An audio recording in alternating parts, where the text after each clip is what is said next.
Go. How are we all doing?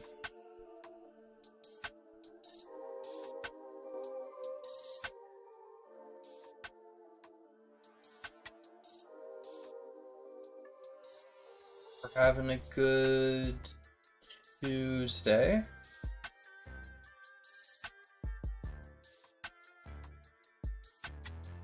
Got a couple more minutes until the stream starts. Assuming this is going to be mostly indie stuff again. Not really sure what to expect. But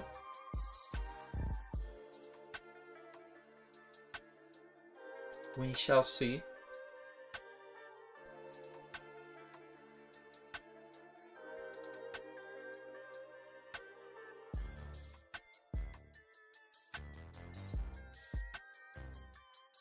Did Mom ask you about him? Yes.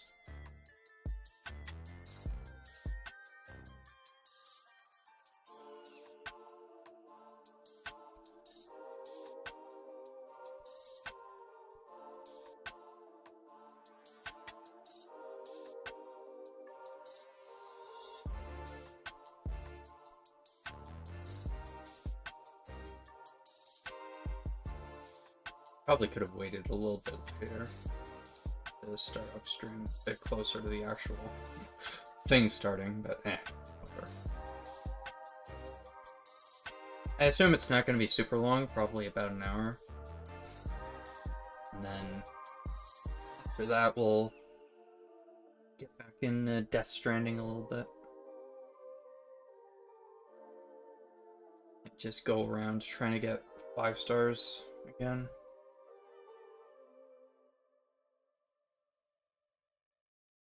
Since it feels a little weird doing big story things in between two, like, the main highlights of the stream. We'll see.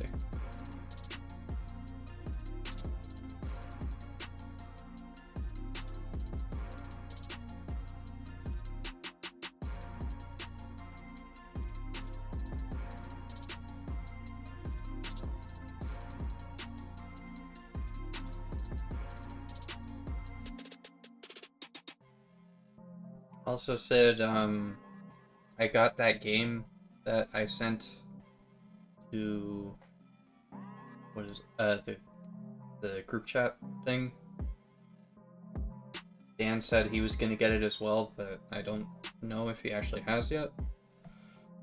So if you would like to play it together, we can.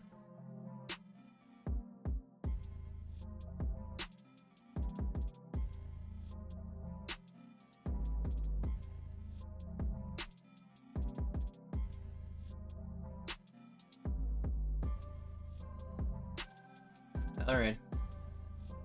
Hopefully there's no issues like there was yesterday with my microphone. I want to get paralyzed. That one sounds familiar.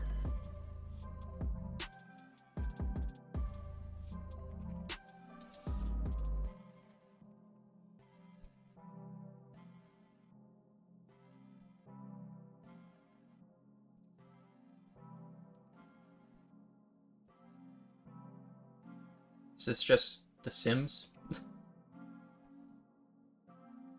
Looks like it.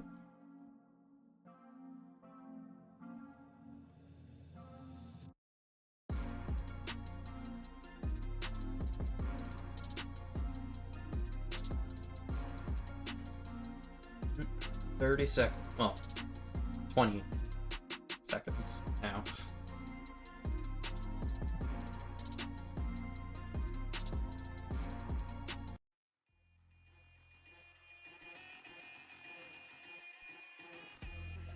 Seven, 6, 5, 4, 3, 2, 1, 0. basically. Yeah.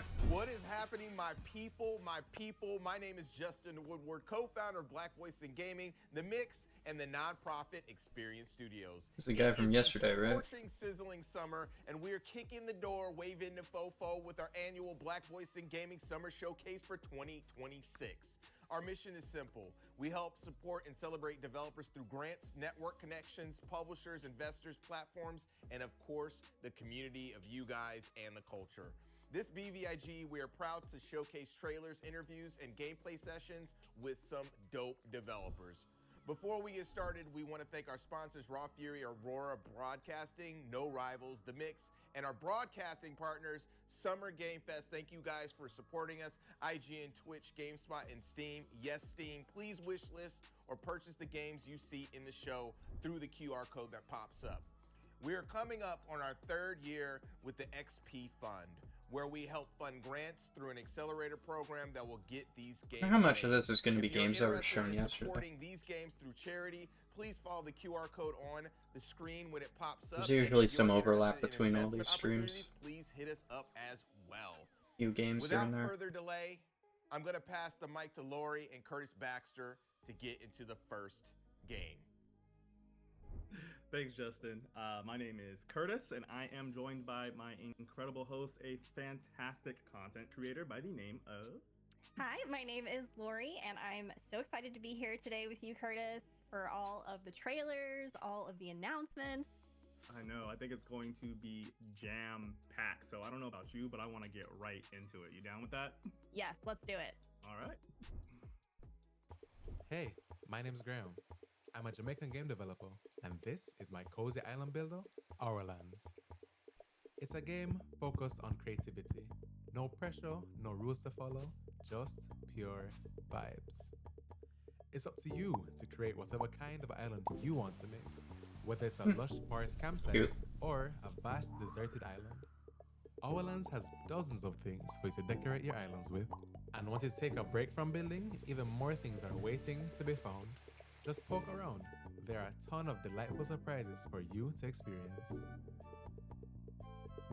Now, once you think you're done, show off your hard work by making postcards and sharing them with your friends, because good things should always be shared. Day or night, rain or shine, come and craft your little slice of paradise right here in Our Lands. Alright. Looks kind of cute. A princess, Oh. once beautiful beyond wonders of the flesh, now crawled the earth as her demonic mass pulsated lifelessly. It's a very sudden change in the tone.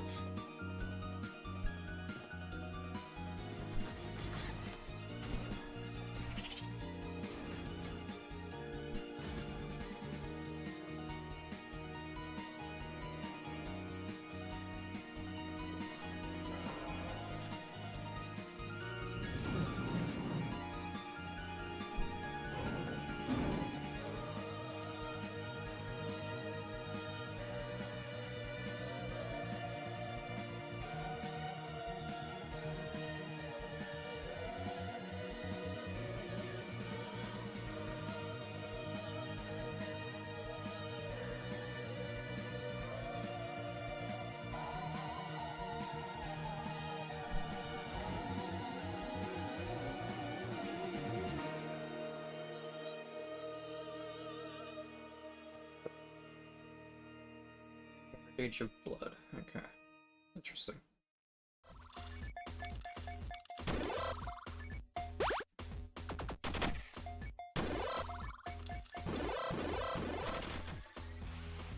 Oh, wait, I'm covering stuff. Nope. There. That's better.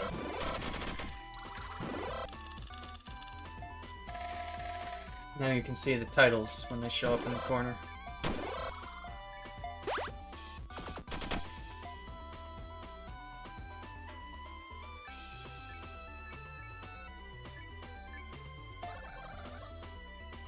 Oh man, jeez. Okay, hold on.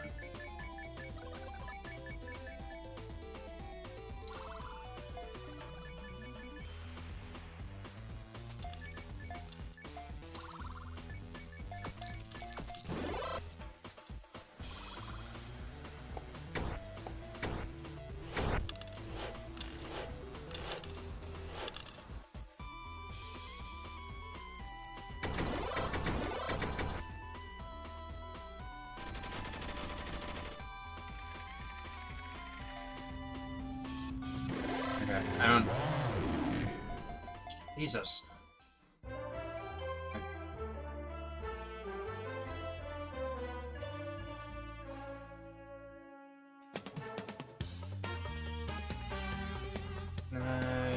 Flip.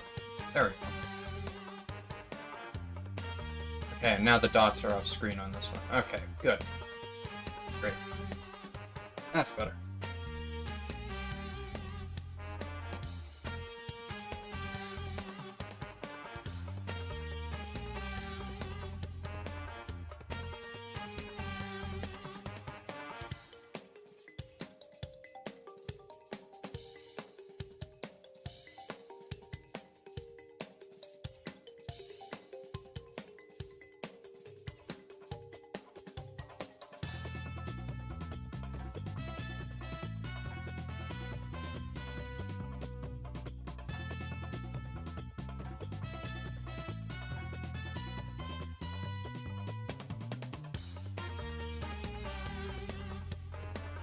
That one looked pretty good.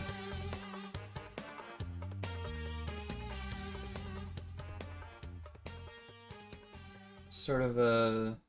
Hi everyone, I'm Thiago Prudente from Mandinga Games. We I don't know how to game describe it. I don't know, developers looked from pretty good, Salvador, though. Bahia, Northeast Brazil, and I'm the lead developer of Black Sailors. Sort of had some Pokemon in there, I'm it here looked to like. tell you a bit about the game The we're battling. building and why this story matters so much to us. Black Sailor is an adventure RPG with tactical turn-based combat. It's a story during the colonization of Brazil back in the 19th century about a group of enslaved Africans who refused to accept their fate.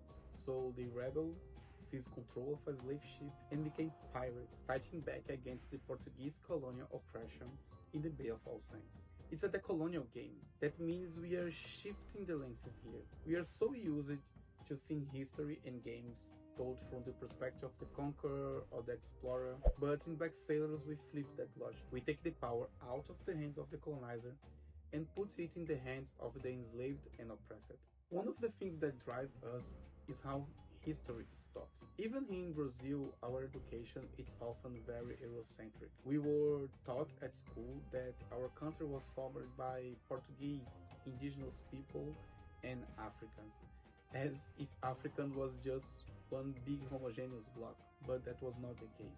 The African diaspora was formed by several different ethnicities: Yoruba, Bantu, Fon, and many others. Each had their own unique culture, cosmology, and customs. Some were even rival back in Africa, but they were forced into the same struggle here. The colonizers actually thought mixing different ethnicities would prevent revolt. It's important to understand that Black Sailors is built entirely from an Afro-Brazilian perspective. Our culture is incredibly rich and rooted in African ancestry. But over centuries, we lost the clear lines of what came from each ethnicity.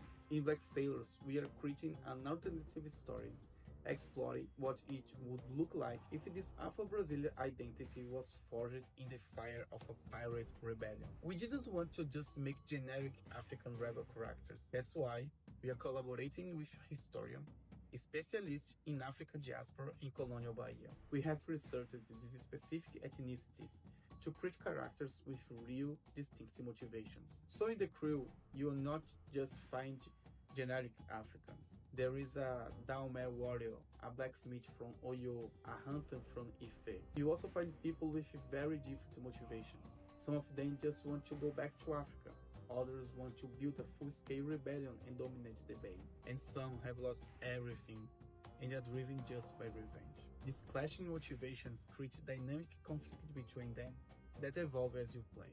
When the game begins, they have just taken control of the ship. They don't know each other yet, but they quickly realize they will have to overcome their differences if they want to survive. Your role as the player is to manage this crew and assign them to specific functions on the ship. So, if you want the ship to move faster, you need to put more people on the sails. If you want the ship to shoot back, you need to put more people on the guns. This is how you plan your evolution. It's a turn-based strategy experience divided into two phases. First, the planning phase, where you manage your crew, analyze enemy movements, track enemy Doesn't look builds, and turn-based, decide but your strategy. Then comes the resolution phase, where you watch your decisions play out in real time. As your adventure Maybe it's just continues, done in a you build specific your way. ship and crew and rescue more people who join your cause. We just announced Black Sailors to the world, and the reaction was intense. We saw a lot of backlash from people who treated the simple act of portraying enslaved people with agency as some kind of agenda, but the support has been even louder. We realized that there is a massive audience of players who are hungry for stories that step outside the Eurocentric power fantasy. Black Sailors is for everyone who wants to see history through a different lenses, a lens of resistance, humanity, and freedom. Thanks for listening, and I can't wait for you all to sail the Bay of All Saints with us. Looks pretty interesting.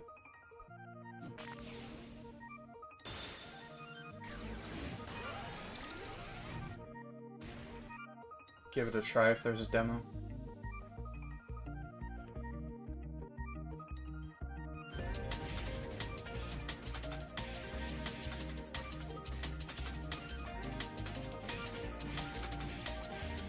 Good lord.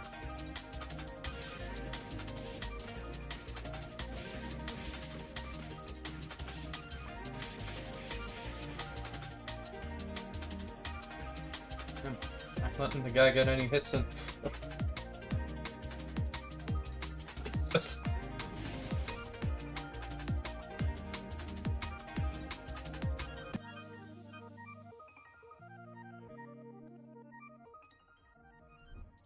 Oh wait, I don't have my Right. sticky Well, that notes. was an incredible trailer for Netcode Go. Warriors. I am joined by my co-host Derek Fields, and right now we also happen to have the CEO and game director of Sun Studios, Shay Goon O'Shea. How are you? What was the other one? Outlands? I'm good. I Glad think. to be here. How's everybody doing? Doing well. Doing well. No, happy to be checking out this game. So, I mean, right off the bat, these are totally new characters, right? Totally new IP. Can you kind of Correct, walk yeah. us through the entire development process? Yeah. So we've been working on Netcode Warriors since 2020. So it's been a hot minute. The kind of earliest days were a lot of ideation kind of phase. Like, what does this IP mean? Like, what is it about? Like, kind of figuring out some of the story and lore aspects, and kind of honing in like how we were going to reference our inspirations and things like that. Once we were able to kind of communicate with Watanabe-san and Moriyama-san, so those are the guys from Japan who actually worked on the Digimon IP. Kenji is like one of the original kind of creators and designers of the Digimon IP. Once we were able to kind of talk with those guys and get more of a hone in on the art style, I think that kind of like we were off to the races at that point. We also had other very talented designers. Ivan Fiorelli, famously, I think has done like some stuff for Fantastic Four comic. I think he was the penciler for Fantastic Four for a couple of years. Mitch Lucas has a pretty famous webtoon that's in development called Project Divider. So a lot of very talented artists kind of help shape the artistic vision of the game. My inspirations for art generally are always going to be based on my background. So I'm Nigerian. So for instance, the main character is Yoruba. I'm Yoruba, so the Yoruba tribe. That was important to me, but also bringing in some of the things from my childhood that really stood out to me artistically and stylistically. So very Shibuya punk and grind fiction inspired. You have a lot of like kind of streetwear and street culture kind of aspects that are kind of baked into some of the art and the especially the human characters, but then the transformations into these like larger than life like warriors. We call them code warriors. It's very Sentai inspired, very Power Rangers inspired. So those are like bringing in a lot of like aspects of things I grew up with, like Mega Man Battle Network and other franchises like that really shaped the vision of like the IP and everything like that. But yeah. Yeah, rock on. The I mean, it's easy to see for me coming from like a similar background in terms of influences and the types of media that I was growing up with. Those influences, like they breathe all throughout Netcode Warriors. There's something that you nudged on that I would love to hear more about. One of my favorite topics is talking about cultural intersection and how these different inspirations can come together to breathe new life. You're directly interfacing with Japanese developers and artists within this project, and so can you expand a little bit more about what it's like to work, truly as a globalized studio? Yeah, so the whole studio is remote. I've always said like I don't really care where you come from. I just care that you got heart and talent, right? That's it. I don't even care too much like how much experience you have, because I think it's very easy to fall into that trap when you're hiring somebody of that whole thing like, oh well, I need experience to get a job. How can I get a job if I don't have experience, right? So for me, it's just if I see passionate people, talented people, I tend to reach out to those and try to see if there's like a way we can collaborate in certain aspects, in certain avenues. In regards to the globalization of everything, yeah, like people from all over the world, from Spain, from Indonesia, animation team, the riggers, animators from Brazil, and so like your team is kind of worldwide. Kind of by necessity, like just because we want the best people that we can bring onto the project. In regards to working with the Japanese guys specifically, definitely language barrier was kind of hard to overcome. You're like translating emails back and forth, trying to make sure that you're not saying anything that they can be perceived as like offensive and incorrect. Like you want to make sure you're culturally sensitive to whoever you're speaking to and kind of the background, especially some of these guys who are very well known in the industry for the kind of work they've done. So yeah, it was very important for us to always approach those conversations with respect and make sure that the people who we're talking with, that they're creatively and artistically being fulfilled by the work we're asking them to do. Yeah, I'd say that's kind of our general approach to how we do stuff. So, I mean, in game development, we all know it's not easy, especially when you're running a team, and especially when you have a globalized team, like you do. Can you speak to a little bit of the challenges that kind of come up and kind of how you kind of triumphed over them? Yeah, I'd be lying if I said I've got this part down 100%. I'm still growing, learning every day.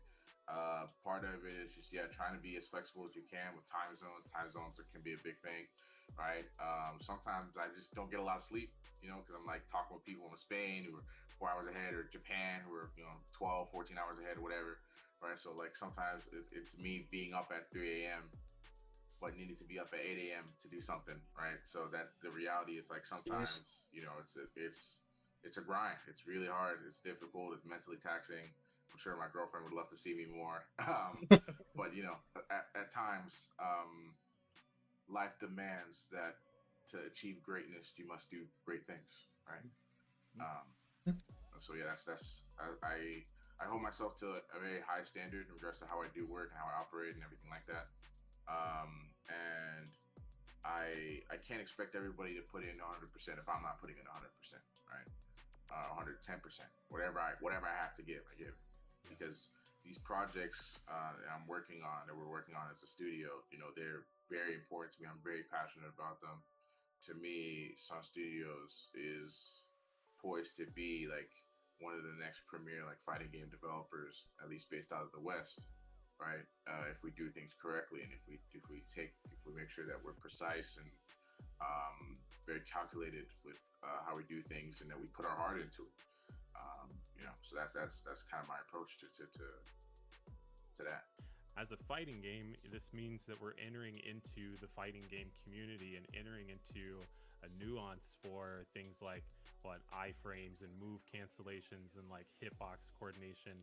Yeah. I am arbitrarily gesturing at this as just a fighting game couch player. Dead or Alive was my game of choice, and I'm no longer good at any of them. But they bring such a nuance, and so what sort of nuance, emergent outcomes do you hope comes from Netcode Warriors and in terms of how people play and engage with this game? Yeah. So Netcode Warriors, right? Obviously, there's the stylistic kind of things that we're referencing, but in regards to the gameplay itself, I think that's actually where it shines, or where its specialness comes from, because we're making an arena fighter, which there's a lot of them out there. Usually based on licensed IP, like your famous anime or whatever. But those games are usually designed for a more casual experience. They're not really designed to be competitively deep. It's more about getting to experience your favorite characters and play them in a way that's easy for you to do and easy for you to switch from character to character and just do really cool stuff and kind of put it down and like I had a good time or whatever. And that's not really the design goal here. The design goal here is for you to put hundreds, thousands of hours into like the game is like constantly revealing itself to you. And in that kind of design space, arena fighters haven't really had competitive spotlight before. I mean, there's one or two here or there, but they all kind of make compromises to kind of have that conversation with the fighting game community, I would say. And we're kind of looking at things in a sort of a different direction. Obviously, we're trying to incorporate some things like motion inputs are pretty big for us, quarter circles and things like that that should just exist more usually in traditional fighting games that tend to not exist in arena fighters. We're putting those in charge motions and other things like that. But the idea of what an arena fighter is or what it can be is a real expression of freedom of movement in a three-dimensional space that 2D fighters just generally aren't really like can't do in the same way, I'd say. And so even the 3D fighters that you're familiar with, like Dead or Alive or Tekken or Virtual Fighter, because jumping usually and crouching share an input, jumping, crouching, and stepping to the side share an input that limits how quickly you can move in and out of the foreground. And it's mostly about moving forward and backwards quickly with like intervals of that. That's why like there's like high level techniques about stepping into out of the foreground. Neko Warrior kind of approaches it more like there's a real freedom of movement, and the skill and depth is how the decisions you're making. A lot of this is going over my head. I'm not a fighting guy. Moving in the right place at the right fighting time. game. You can move quickly, but are you quickly adjusting to what your opponent is doing and things like that? So that's kind of the design space. My experience pretty much begins and ends at Smash Bros. And even then, it was only Brawl and the Wii U and 3DS game. Again, a new IP that no one's seen before. Let's say we're fast forward, game is out, it's doing amazing, as I'm sure it will. Fandoms love to interact with their favorite characters. Do the Sun Studios have any kind of aspirations to take those characters and develop them for other forms of media? And like, what does that success look like for you? Yeah, this is something I've thought about loosely. I haven't put too much thought into it, to be honest. But from what I've thought about, I do think like a companion manga makes a lot of sense. Like a one-shot manga, I think would be really, really succinct with the art style and the inspirations and everything like that. Would make a ton of sense. I think animation, like a short film, could also do wonders. I think also there's various opportunities because the designs are so wild and so like dynamic, and there's obviously licensing opportunities like clothing, merchandise could be cool. The human characters have these very tech wear kind of inspired outfits, so something that kind of leads into that I think could be interesting as well.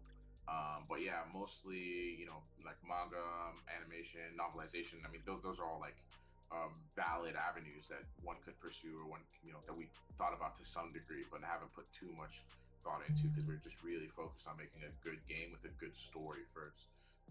Something I want to make sure is that I don't want people to feel like, oh, like I didn't get this, like I have to go do homework elsewhere to understand like the game I just played, like or the story mode I just played, or to understand the characters that I was interacting with. If that makes sense. Like we want like a full story experience, right? Like in Netcode Warriors. So really quick before I let you get in, Derek, I want to know. All right, are you keeping the story under wraps, or can you speak a little bit to the story a little bit right here? Because I'm a story guy. yeah, I can talk about the story a little bit, but essentially, these people, right, humans from all around the world. So that's another thing is that the cast is culturally diverse intentionally, right? They're from literally every character from somewhere else on Earth, right? Main characters from Nigeria. We got somebody from the Scandinavian region, some Japanese, some Taiwanese. Like American, like they're all from different walks of life, from different parts of the world. They all one day, by happenstance, get like sucked into this alternate world called the network, right? And the network is essentially this living, sort of breathing world. Like when sometimes in lore and fantasy, you talk about like Gaia, Earth, as like a living, breathing thing. In this alternate dimension, that world is like alive, basically. And it's overseen by an entity called the Sovereign. And essentially, the laws of physics are kind of inverted in this alternate dimension, to where energy is an infinite thing, but physical matter is like more limited than it is here.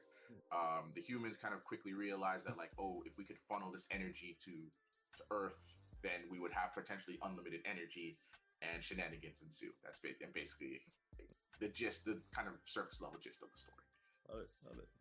Love it. Love a good story, and I'm glad that you expand on that a little bit. It relates in a lot of what I was thinking about. There was a nugget that you mentioned about the story, about a lot to do with the game's identity and the expectation of players committing an amount of time to it, so that they don't feel like that they have to do homework outside of the game to drive a connection with it. Games now are emerging in a space where let me rephrase and say all media is emerging into a space where they are competing with each other. So whether you're a game or a cartoon or a movie, the attention space is like a continuously crowded economy. And so, Yeah. looking to keep your players in this environment in hopes that they will dedicate that time and expand upon the story. It sounds like a huge undertaking, one that it commands standing out with some of these other arena fighters that you were pointing to. What do you think about that? Emerging into a saturated space, emerging into a space where the goal of keeping players attuned to the game is going to be really important. Are there other elements that are going along with the story to? They're spending a lot of time on this one game. Yeah, I think the big thing, like the competitive kind of. I mean, it's cool. Needs to be deep, right? From I just expected a lot more trailers. To have a sustainable player base, or just a player base that sustains over time.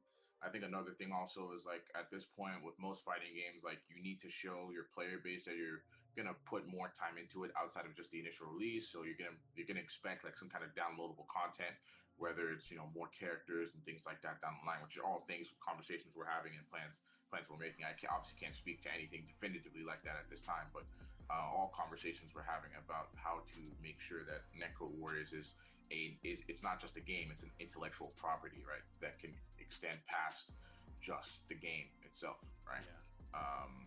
Like whether we get to make like a Netcode Warriors 2 or 3 or whatever, right? Like, we've already had conversations about some of the story elements that would play into Netcode Warriors 2 if we got to make that, and we have some very interesting kind of fighting games are very hard to market.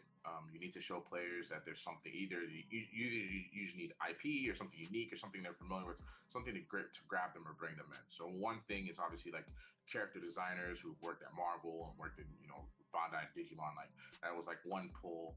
Another pull that I can't go into too much detail about, but I can basically explain, is that we got some pretty prominent content creators in the fighting game community to agree to give to let us use their likenesses actually as characters in the game, as playable characters in the game. So that's something I'm super excited about, because I think it really creates this like fandom kind of relationship between the game and those content creators and their communities, right? That I think will really accent kind of the IP in an interesting way. That's pretty cool. Cool. To remind folks watching, you are both the CEO of Sun Studios and also the game director. So you're actually covering multiple projects at a time. Yeah. Talk to us about what does your typical day look like when we're talking about literally being part of crafting the business, which is the games in your case, but then also having to operate also on the kind of business side of things. Yeah. So we're currently still fully self-funded. So I do have a day job that I have that I do as well, that allows us to and myself and my other co-owners we all have day jobs that we use that allows to fund the studio. So a decent amount of my day obviously is going to that, and most of my Sun Studios related work is outside of that work day, generally speaking. I mentioned earlier I don't get a lot of sleep. I wasn't hyperbolizing. That's just like generally how things are right now.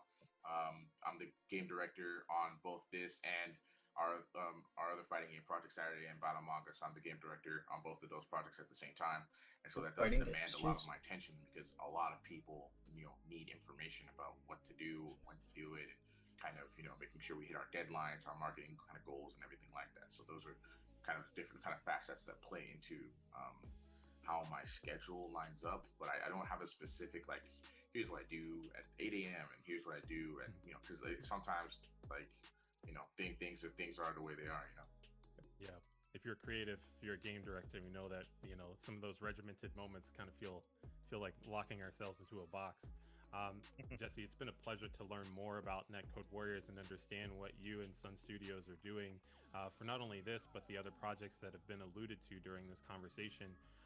With the limited time that we've had, I've already learned so much, but is there anything that we maybe didn't get a chance to cover that you would like players to know about before we wrap up? Yeah, I think you know, for us specifically, marketing has been a thing that we would like to do more of, right? I think we're planning on setting up. I mean, by the time this goes out, we probably should have like a Discord server people can join to kind of have community and talk with each other about the game and the characters that have been revealed and speculate, have more speculation about the story and different things like that. We want to, you know, kind of announce some of the voice actors that we kind of had conversations with and cast for some of the roles and as well. So yeah, the game's kind of ramping up and the development's kind of ramping up in a very interesting way. I obviously cannot give a definitive release date for the game at this time, but the plan is to release it next Makes year sense. at some point. That I can say that now. Yeah. At next year, that's the plan. Rock on. I have to keep an eye on that. It's been terrific just chatting with you, getting to know a little bit more about you, about Sun Studios, and about Netcode Warriors. I appreciate this conversation. I wonder if it's If you like what we're doing, then scan the QR code. I don't know if Consider supporting they said it us at any on point, but I wonder if provide it's like to underrepresented indie PvP developers only, or their if there's projects actually like across a the next story stage of mode. development. Now, let's get back to some more trailers. Kind of like what is it? The campaigns in Injustice or Mortal Kombat or whatever.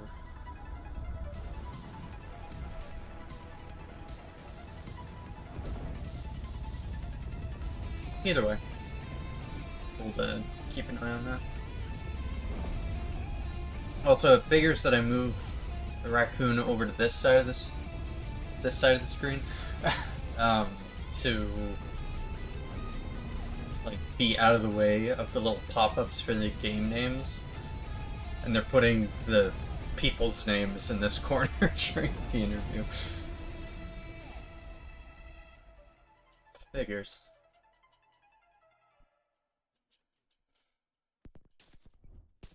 Pay attention, adversary. Good clips. I can't let it end here.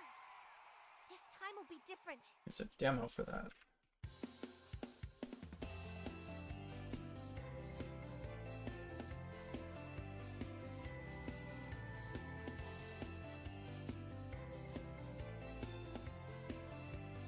What the hell?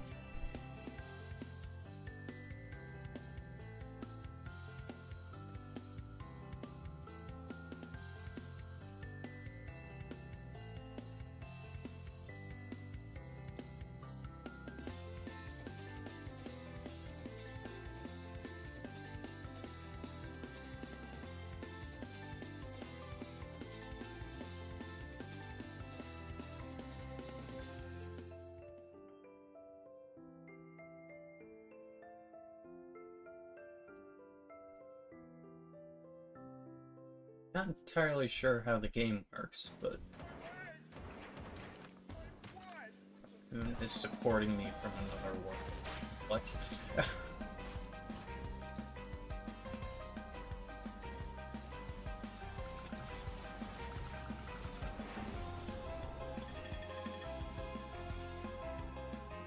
Oh.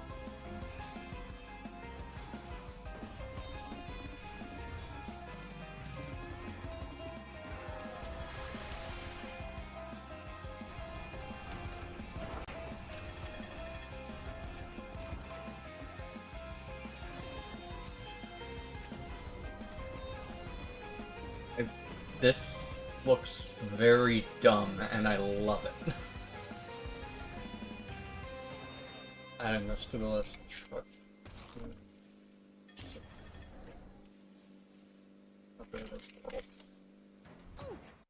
I want to give that a try if they ever come out with a demo. That looks really stupid in a fun way. It's time for a new hero.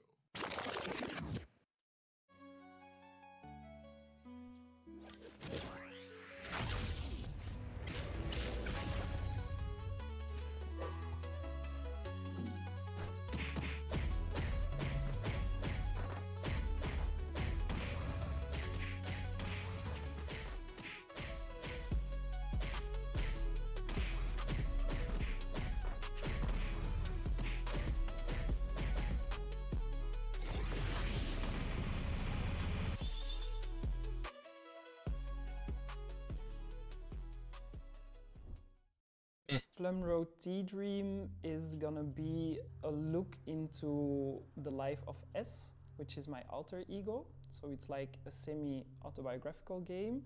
And S makes these virtual spaces for themselves that they call sanctuaries, out of a wish or a need for a world that is more safe, or for a world that accommodates better for grief and sadness, or for a world where they can imagine versions of themselves that like somehow find a hard time existing in real life.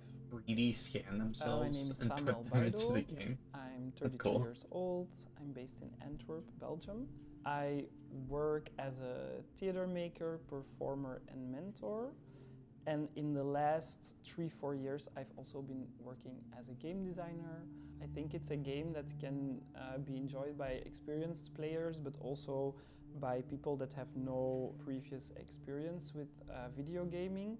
Next to walking being the main action, some of the things you will come across are like interactable words like read or sit or listen. Those are like some of the interactions you can do in the game.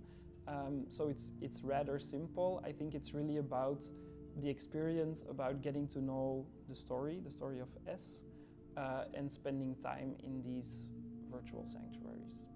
There are sanctuaries created for rest, sleep, and dreams, but there is also a sanctuary that kind of encapsulates a painful, even traumatic memory, I would say. There is a sanctuary that questions how we can grieve for people that we don't know but feel close to or feel connected to.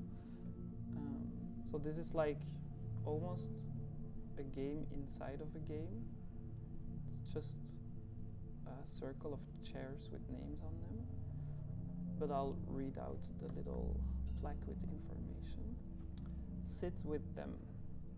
I hope to turn this into a game one day. A game where you walk and encounter names on chairs. A list of names of people of color in Belgium who were killed by the police. I wonder what it would be like to sit with them around a campfire. There is the homeworld that connects all of the sanctuaries, and in the homeworld, different iterations of S live. I call them NPCs, non-playable characters.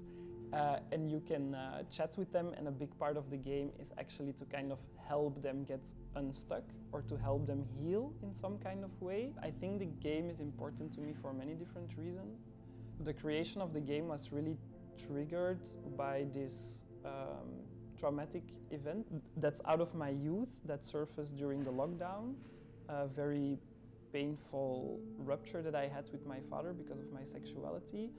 And already very early on, because of playtesting the game or kind of having these open door moments where people could come and test the game, I noticed that it really resonated with a lot of people, and that the game opened for them maybe some ways of like reflecting or philosophizing on the topics that it offers.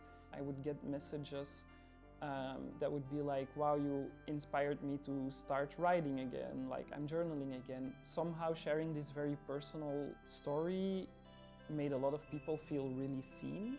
I also think Plum Road Tea Dream is important to me because it's like this hugely collaborative work. There are often comments on this work of like, whoa, I never thought about making games by 3D scanning clay sculptures that you make in real life. Or we also made this theater piece out of Plum Road Tea Dream, and there people are like, okay, you're using a video game as a medium for a live performance. I've never seen this.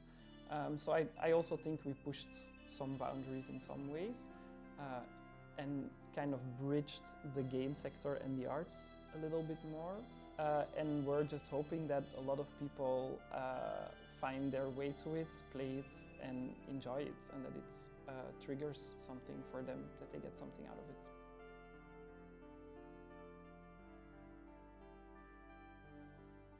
Weird one, but all right.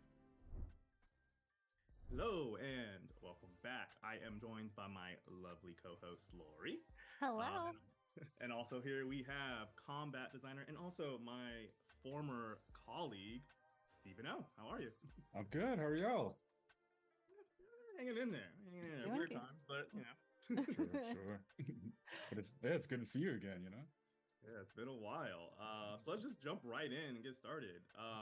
Can you talk to us a little bit about kind of your path to becoming a combat designer?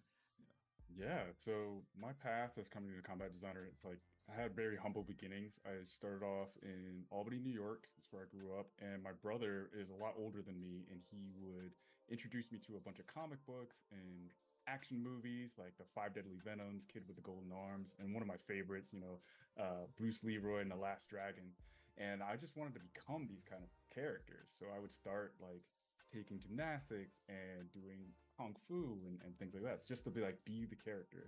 And when I translated that energy into like making games, I like realized that not just being a game designer, I could also be a person that creates these sort of action figures or adversaries or even the heroes to allow people to feel like that person I was trying to capture and become myself, So um, went to school for it. I went to school at Rochester Institute of Technology. I didn't know anything about programming really before that. I took like one class in high school, and RIT was just starting to have a games program. And I wanted to make sure that I can get into the program. I started talking to, like, I originally went there for IT, knowing that they're going to have this game program. And I lined all my classes to be like a good game designer and have them transfer over because I didn't have a whole lot of money to like stay there extra years. And then along the way, I met a lot of people that had been working in games and had an internship where they realized there's a specific role for a combat designer, a person who makes the enemies or a person who works on the hero and their interactions. So that was like my first foray into getting into realizing the role of a combat designer. You said that you took like martial arts classes to that. So what was like, I guess, what was the process of like taking that experience from that and then like applying it to combat design? Yeah, so like I grew up in like moving my body and understanding like punches and kicks, right? Being able to throw them yourself. And then you sort of get into the space where you're trying to like read your opponent. They're going to start doing punches and kicks. And as I gotten older, I was like, okay, well, I can't just go out fighting everybody. And somehow like you learn this kind of dialogue with the person that you're like sparring with or fighting with that I like really just couldn't get enough of because it's like that movie quote from The Matrix: you don't know somebody until you fight them. Or you can really learn them as you fight them. Like you start to anticipate their movements, you make moves that you're trying to train them to do certain things, right? And that's great in real life, but you can't do that all the time. So I started playing fighting games, and back in the day, PlayStation came with a demo of Tekken, and it had the same movements that I had like learned when I was growing up. So I started doing like amateur competitive Tekken matches all the way up into college. And in doing that, I learned like frame data and different things too. So it's a little bit of like learning how my body moved, understanding the mechanics of making a good punch, then being able to read that mechanic in the actual games, like how the characters were throwing punches and the frame data and the speed that it happens, that allowed me to take all that knowledge and translate it into these are how we're going to make these characters readable. This is how we're going to make this style feel good. And then there's this meta style to it as well of like, okay, well, this is for a person who wants to be a rushdown character or a zoner. This is for the people that like grappling. And you just kind of have your expression. And then as you play your friends, you kind of know their behavior and you're like, okay, he knows that I'm going to do this and I know that he's going to do this. So that's how I counter it. So a little bit of that. You talked a little bit about it being kind of a dialogue and kind of learning how somebody fought. Like, I'm interested to know, what is your approach? Like, let's just say it's a clean slate. This character's never been done before. What is your approach to coming up with this initial combat design for characters? Yeah, you really want to come up with like, what's the core fantasy of this character? What is his background? What is their background? Why are they trying to express themselves through violence, right? Like, how are they going to communicate? So somebody who might grow up in an adversarial environment, they might feel more aggressive, or like you have to beat people to the punch. Like the world is so chaotic around me that I have to be more aggressive to get stability. So the first thing I just try to do is like, what is the character's fantasy, and then build that kind of backstory that fits with them. And then I look at gameplay moments that are going to support that. Like I just mentioned, if the person has to be hyper aggressive, then I'm like, okay, maybe their stance is always going to be slightly forward, and they're going to be a more aggressive pose, and they're going to have more dominating moves that like either armored or armored meaning like they absorb a hit while they're giving a hit, or if I'm going to make somebody who grew up in a little bit more naive or more playful, maybe they're going to be more standoffish back with back, or like they're kind of think that even in the heat of battle, it's like a game, or like it's silly to them. It's like fun. They're going to be more like fluid in sort of their movements and playful in their actions. So you can have like two different fantasies that have these many different play styles that can even go with it. So Yeah. And another thing too is that you spoke about dialogue. How does combat design relate to other elements of the game, such as narrative? I often think that like in a fight, you're going to have this natural back and forth of like taking turns. Basically, you're saying things and they're responding to it, right? So there's already this like action and response that comes from just the moveset alone. But you can tell a dialogue through, or a story really, through the environment. How did it change over time? You don't always have to show damage on a actual character. You can show how things are breaking in the environment. You can show how this person's getting a little bit more desperate during the fight. How there is a reversal or double down. Basically, like you think they're winning, and then they do something, and now you're losing. You know, you're on the back foot. So that's just the choreography of the fight, how it can turn into dialogue. But there's also like maybe they learned a new ability, maybe something that's unlocked from them from a core memory. How does that fit into the story? How does this new unlockable mechanic fits thematically to where the character's goals are, and how does their opponent stand in the way of that goal? It's not always good versus evil. It might be my goals versus your goals. You want to, make the world feel all the pain that you felt, or you want to stop the world from feeling pain ever again, and that just puts us at conflict. Absolutely. Fair question. I have another question for you. Are there any types of styles of combat you've really yet to see in a game? And how would you kind of approach that? First of all, what are they? And then also, how would you kind of approach that and want to bring that into a game? Oh, well, I feel like I've seen a lot of different martial arts, a lot of different styles in games, and I kind of specialize more so in melee combat. There's a lot of different ways to approach combat with like magical abilities or gunplay and different things. So I don't know if I can really speak to a style I haven't seen at all, because like even like capoeira, we're starting to see a bigger resurgence in that, but we haven't seen a whole lot of African martial arts. I don't think there's as popular or is as documented in the world of like these different styles of African martial arts. And if I could speak to how to do it, I don't think I would give that away right away. I think that would be something. I think that would be like, hey, I'm gonna do this game that has some African styles. But one might go with this approach where we're thought of life had started in Africa. What if the original African martial art is what it brings in all these other different styles? Like basically the style that whether it be Muay Thai, Taekwondo, or Taido or something like that, evolved from that style, that original martial arts style and that expressive style. So, how could you make this a interesting origin style that encompasses the different things? So it's like, oh, you thought you knew this, but I invented it, and I actually didn't share with you all the pieces. You just have a fragment of everything I know. Yeah. Just like you didn't share all the ideas that you have right now with us. I get it. All right. That's a freebie. You can try to do that. Go ahead and try. The other idea. Yeah. Talk after the call. I got you. So I kind of wanted to go back to when you were talking about your taking martial arts and whatnot. What was your favorite martial arts, I guess, inspired piece of media, as in a film or a video game that really inspired you as a combat designer? Oh yeah, there's several. I mean, even to this day, I love John Wick movies. I love all these other new action films that are coming out. the earliest ones for me would have to be like Kid with the Golden Arms or Five Deadly Venoms.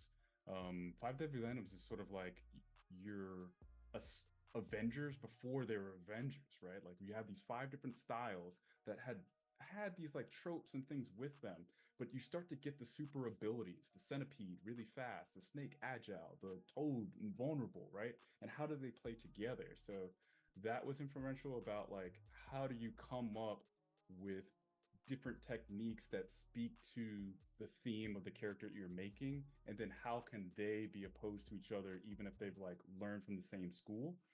But the other one that was super influential to me, and I feel like it spawned like Dragon Ball Z in a way, is got to be The Last Dragon, right? Like it's a cult classic. Maybe it's not the absolute best movie on the planet, right? But there's so many things about the character progression. Like you're already a master, but it's inside. Or, you need to break through these own limitations that you have. And the glow is totally going Super Saiyan. And that's like a designer signature that I put in a lot of characters that I worked on. If you know, you know. Like a lot of the things that I worked on, they eventually get the glow or go Super Saiyan. Right? So those are a couple. I mean, there's so many more. The raid for me, on Bach. I train Muay Thai to this day because of on Bach and things like that. So yeah. Oh, the raid is intense. It's anxiety. It's fast Yeah. paced. So good. Speaking of just the titles you worked on, you've worked extensively in a lot of different games. Would you mind telling an audience a little bit more about some of those games that you've had the luxury of working on? Yeah, absolutely. So I started making games I've been making games for over 10 years now, a bunch of little indie games, Mech Knight Chronicles to working on Project Spark to Fat Princess Adventures. But I think my big break was actually working on God of War 2018. I joined a team at a part of the project where I had a lot of influence over the encounters, and they really liked what I did, so they brought me back to be working on the grunts or like more basic units. So first I worked on how, with this new camera, how we're going to have these fights be readable and digestible and feel good. And then I worked on how do we make these creatures fit into this world a little better, and mini bosses and bosses. So I worked on Ragnarok and then the DLC Valhalla, where I combined both my encounters knowledge and my character creature making knowledge. And then I wanted to take all the things that I learned by hanging out with Kratos and some of the fantastic people at Sony Santa Monica to work on Black Panther. And that's where we got to hang out a little bit. And I learned so much on that team. But sadly, we can't really talk about it or show it or do anything about that. So now I'm just helping other studios with their projects. Is there a Black Panther game coming out? Are unannounced, so I won't be able to talk about them too much. But or is that similar to the things that I've learned along the way so far? Is that gonna oh god, what is it? Do you have any favorite combat moments among the games you've contributed to? There was a Black Panther and Captain America World War II game. I thought that got canceled though. This is a huge moment for me on God of War 2018. I'm responsible for a lot of deaths in the basically Draugr pit. So that's where the bridge breaks and Atreus falls down, and then Kratos jumps in to jump down. And Marvel 1943 Rise of Hydra. That spawn in that fight, and that upcoming. Oh, so it hasn't been canceled just yet. We see a heavy drop off of like people struggling cool. with that part. But once you get past I wonder if we're gonna see that at a State of Play or something. Like once you're able to overcome that challenge, you have all Summer the Games tools Fest. you need to beat the game. So even though it is a frustrating moment for a lot of people, I think it did help a lot of people get into learn to play the actual game instead of relying on like first tier tactics, like early tactics. The other moment on 2018 that I really enjoy is actually right in front of the stonemason fight. There's 3 different superpower joggers that come out, and you think that this is kind of the fight. These 3 units on their own can make an interesting encounter.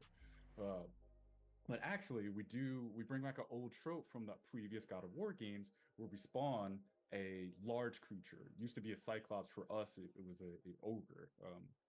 And then we spawn another ogre. So right when you think like you fought this one challenging fight to like now there's an ogre and then there's like 2 ogres. How am I ever gonna do this? But it's set up in such a way that the pacing of the encounter empowers you to get over it. So you're at first you feel the threat of it, but as you overcome that fight, you're like, oh yeah, I am awesome. I am the God of War. I totally like can handle all these things. So those two moments, like frustrating moment that turns into like now you have the skills to beat the game, and then I was scared, but it's actually a totally doable fight. How do you balance that? Because as you know, we've worked on projects together, and sometimes fine tuning and balancing encounters and combat can prove to be a challenge in and of itself. So, kind of, what's your approach to just making sure things just feel good? Yeah. So my approach to like making things feel good is first just like I always tune or start fighting an encounter with the most basic things. Like I always just use basic attacks, and if I'm making a creature or a boss or an encounter, I always should be able to defeat it with just pressing the simple attack button, blocking and dodging, and take 0 damage. That lets me know that the animations are readable, the pacing is correct. Maybe there's if I do get hit, then like okay, I need to like time out, or I need to put a piece of health or something that you can like recharge yourself into the fight. And then the other parts is just like thinking about the fairness and the fatigue that you might have after seeing X amount of units, X amount of heavy fights, X amount of times where you needed to parry or in one particular encounter, and how much time that encounter is going to be. So if you're fighting a boss, maybe that's 4 minutes, and I'm like, all right, well, I need to balance. I have to play this with my very basic defending, punching, and not get hit for 4 minutes straight. That could be really taxing for somebody. So how do I make the character interesting enough in those 4 minutes that somebody's not overstimulated or fatigued by doing all the actions that they have to do? So it's super high level. I'd love to go into more detail about it, but like that's kind of where I start. No, I appreciate that. No, good. Yeah. I think something that I'm really curious about too, like when you're doing the balancing, like what is your, I guess, the priority you think about in terms of combat? Because I always think about like when I'm playing a game, do you think more about like the offensive, I guess, or like more of like the defensive or like magical parts, or like I don't know if that makes sense, but like what do you try and prioritize, I guess, when you are starting, like when you're planning that out for combat? So, it's you know, we were saying dialogue before, but it's really about the dance. Like even if you go back to those movies that I was talking about, they're not really fighting. They're kind of like doing this sequence of dance moves, you know. So they're your dance partner. So how do you make this person interesting? It's not just about defense.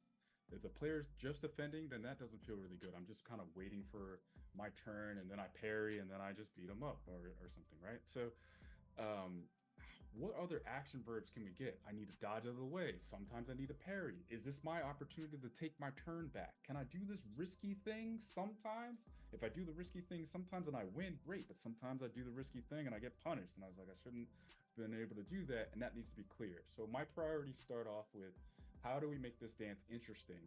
Both the player and the combatant have verbs where they can go back and forth with each other. How do I make it readable is the second part. Now that we have those verbs, you need to defend at this time. I need to signal to you that this is the move that you need to get out of the way of. And then this is the move that you need to block, or this is the move that you need to interrupt, right? And then the third part is like, well, how much damage or like how many tries do you get at those attempts?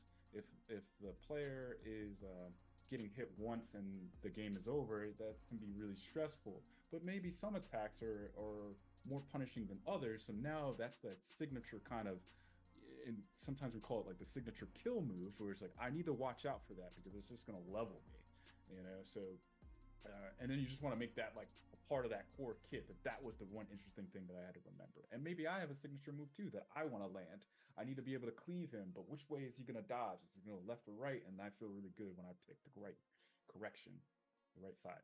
Steven, it is always a pleasure to kind of hear you dive into the nitty gritty of combat design. I've heard it several times, and every single time I feel like I leave learning something new. So thank you so much for joining us. Where can people find you on the internet? Yeah, you can find me on my LinkedIn, Stephen O. with GBA, and yeah, I'm happy to help you craft battles that everybody can win. And it's always great meeting you guys. Thanks for having me. I'm back again to remind you of the XP Fund, because your contributions can help get the next great indie game off the ground. Consider supporting by scanning the QR code. Already been an hour. Granny used to tell me all manner of stories about rolling calf and how I'm used to start the countryside. About River Mama and the golden table she had take time get out by Flatbridge. About the 3-foot horse and him no afraid of moonlight. About Old Hig who a gallivant all night without skin. About Crocodile Man and how you know for answer him if him nap 3 times. She even tell you about the La Diablesse with her 1 cow hoof and wide brim hats. How about how Sly Mongoose teeth out one of the man righteous chicken then? Hey, those were good times, you know? Good times.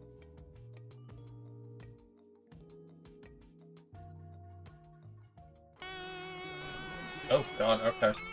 Jesus.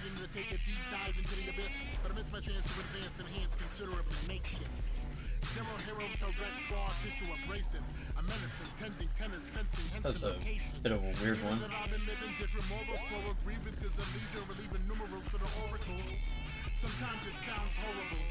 Seemed like a character introduction. I don't even know what the game's about.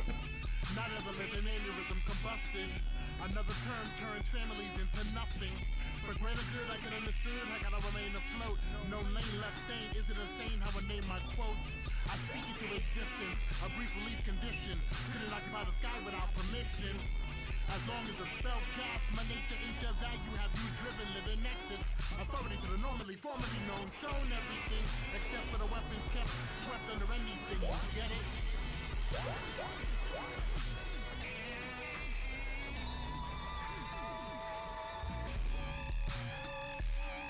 Beat down city survivors.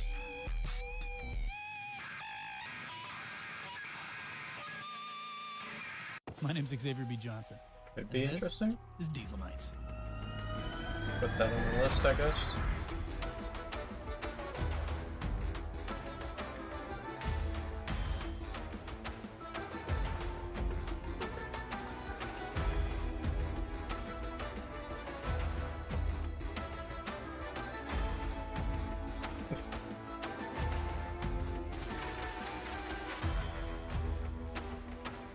Sort of a Titanfall type game.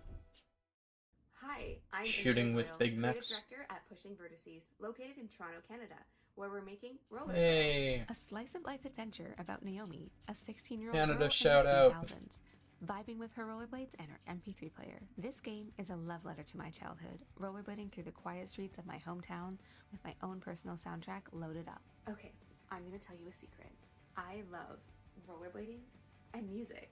And that's why we spent a long time perfecting the movement in the game to make it feel smooth and purposeful. And when it comes to music, I always have a soundtrack for how I'm feeling. In Roller Girl, the music is linked to the mood of the game. Changing the playlist changes your perception of the world, from happy to sad. The mood influences other characters' responses to you and your dialogue options. Key story moments also impact the mood. We are curating a soundtrack inspired by 2000s pop punk by connecting with local indie bands. So far, we're featuring artists Narima and King Fabs. There's something about the way it feels to effortlessly glide down a smooth street. Yeah, those sound your favorite about right. music playing in your earbuds, and for a moment, it's like time stops, and you're Definitely just in a flow state. That's what Roller Girl represents. Your wheels on, your music up, correct and the freedom to era move. sound, I guess. The freedom to explore and learn about yourself as you go. You start the game having just gotten your first car, which breaks down immediately. Desperate for cash to fix it, you lace up your rollerblades and grab your MP3 player. You do odd jobs around town, stumble into a romance, and uncover a juicy town mystery. I don't know about you, but I used to spend a lot of time in my head. Back in the day, I would rollerblade around my hometown inventing backstories for my neighbors.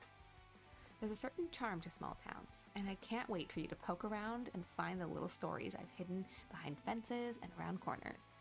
You rollerblading so easily on the grass. Black Voices and Gaming Showcase. I can't wait to see you find your vibe in Roller Girl.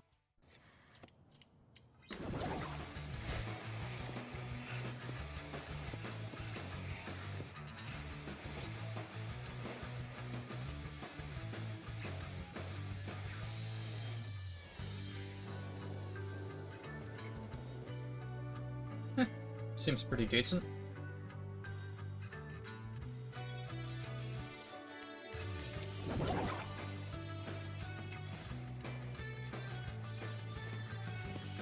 It's a simple game, but nothing wrong with that.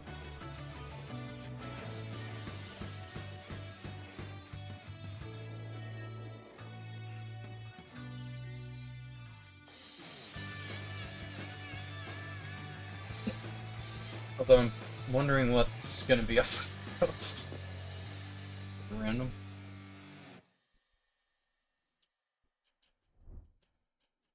We are back with Black Voice in Game. You see how that we just like push right into it. I am here with Lizette and Marcus Montgomery, Cornerstone Studios, and they are working on your first game as a studio, which is Carrier Cuties. It has like a really interesting premise to it for sure. But I want to know how you guys started Cornerstone Studios, because it's like you guys are like super vets. Even I'm like just the stuff that you guys have done, it puts me in awe. So could you guys talk about how you started the studio and a little bit about your backgrounds? Yeah, we're not new to this. We've been doing this for almost 3 decades. Some of us have been doing it for 3 decades. So we've worked in console, AAA, small studios, and we were kind of at a point in our careers where we were trying to figure out what was next.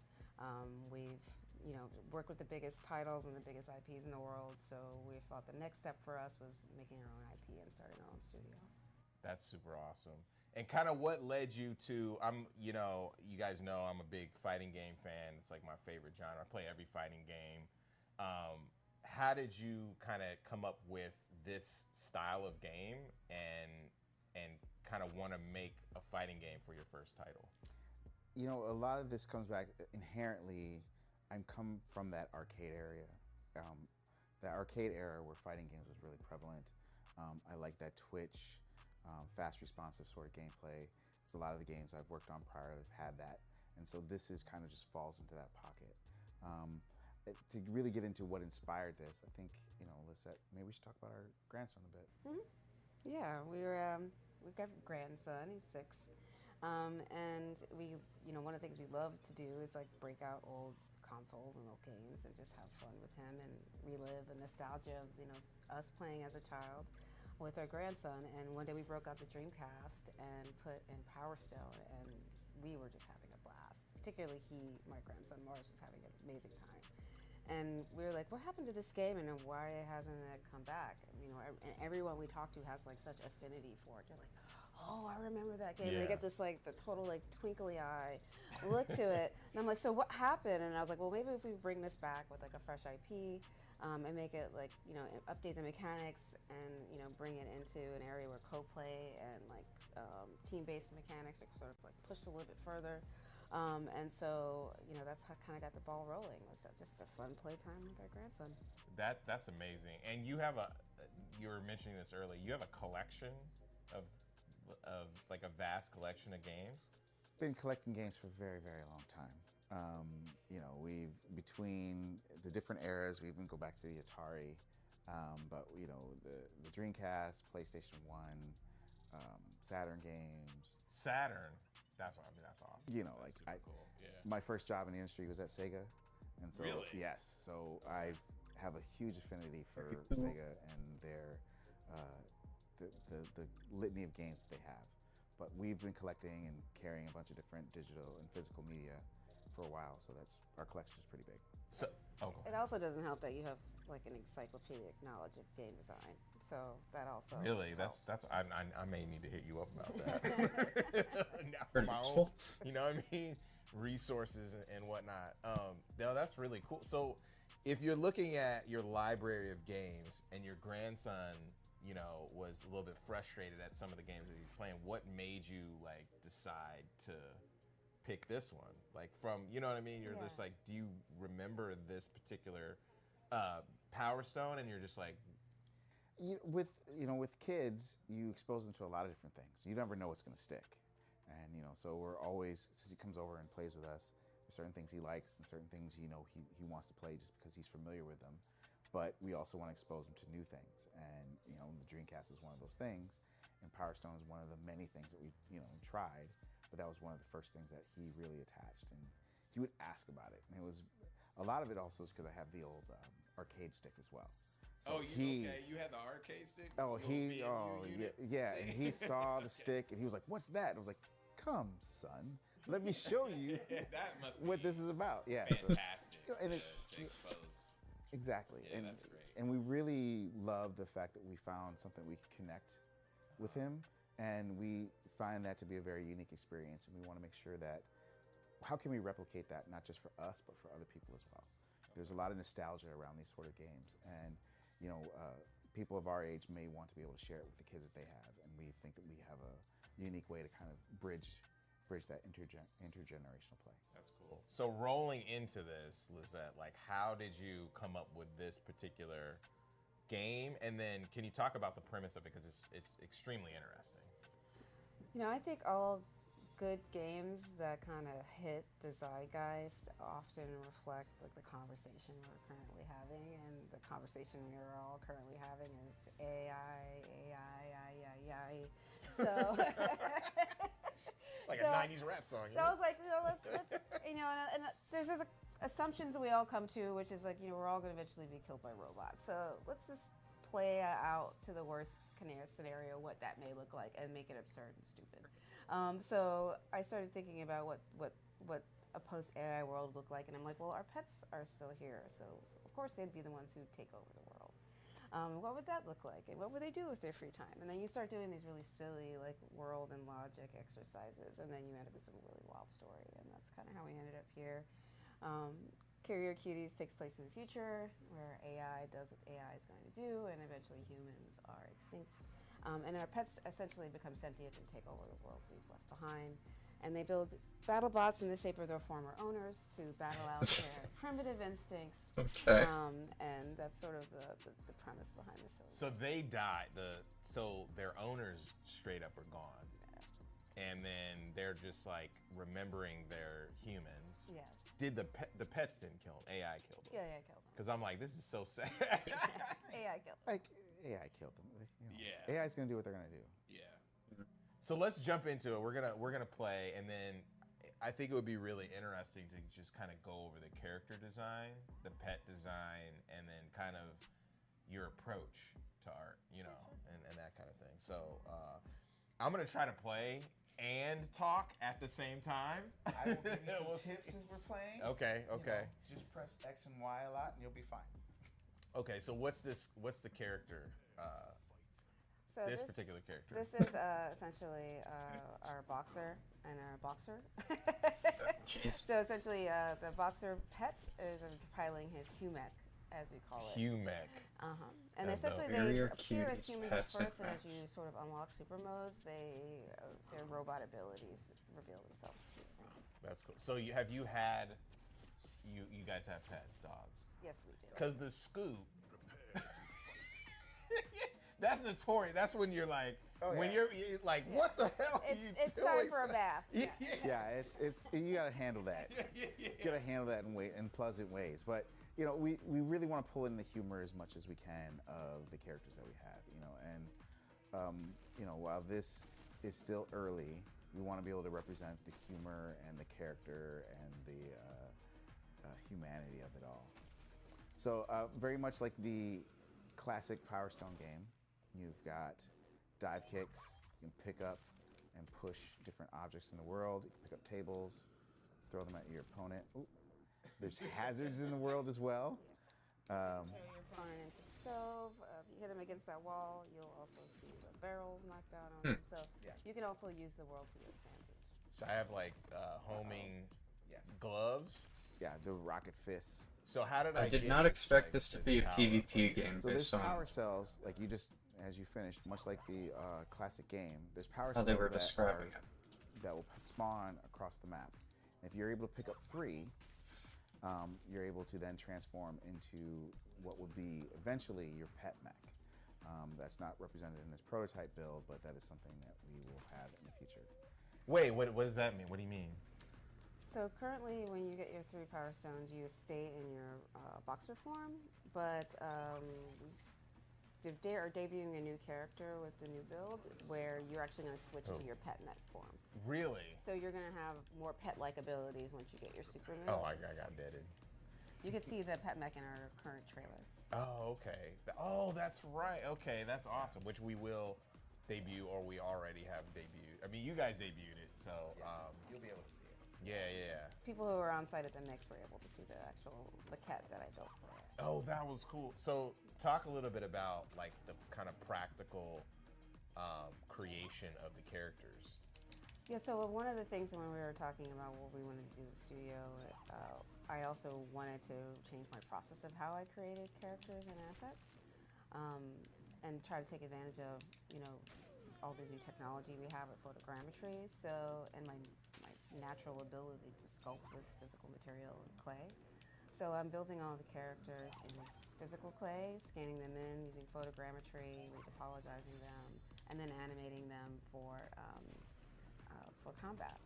And you can also see the visual effects. So we're taking advantage of the style and uniqueness that we get from physical materials, and then also taking advantage of all of the wonderful things that Unreal 5 affords us to kind of push the dynamics and the style and the interactivity of the characters. I guess this is going for 2 hours. It's instead a nice of, mix for me. I expected it to be 1. And use my hands, and then I can get digital. And As soon as this ends, we're going to be starting the. Come with that. Well, shortly after So this ends, how does we're this going to be differ going into from the state of when play, you were, I guess. You were at Double Fine. I mean, you've been, like you said, close to 3 decades. How does this differ? I mean, because you wanted to get it more hands-on, but when you were at previous studios, how did you develop art there? Because you were directed and all kinds of stuff. Yeah, I started as a character modeler for 12 years, worked my way up until I became like a lead and an art director.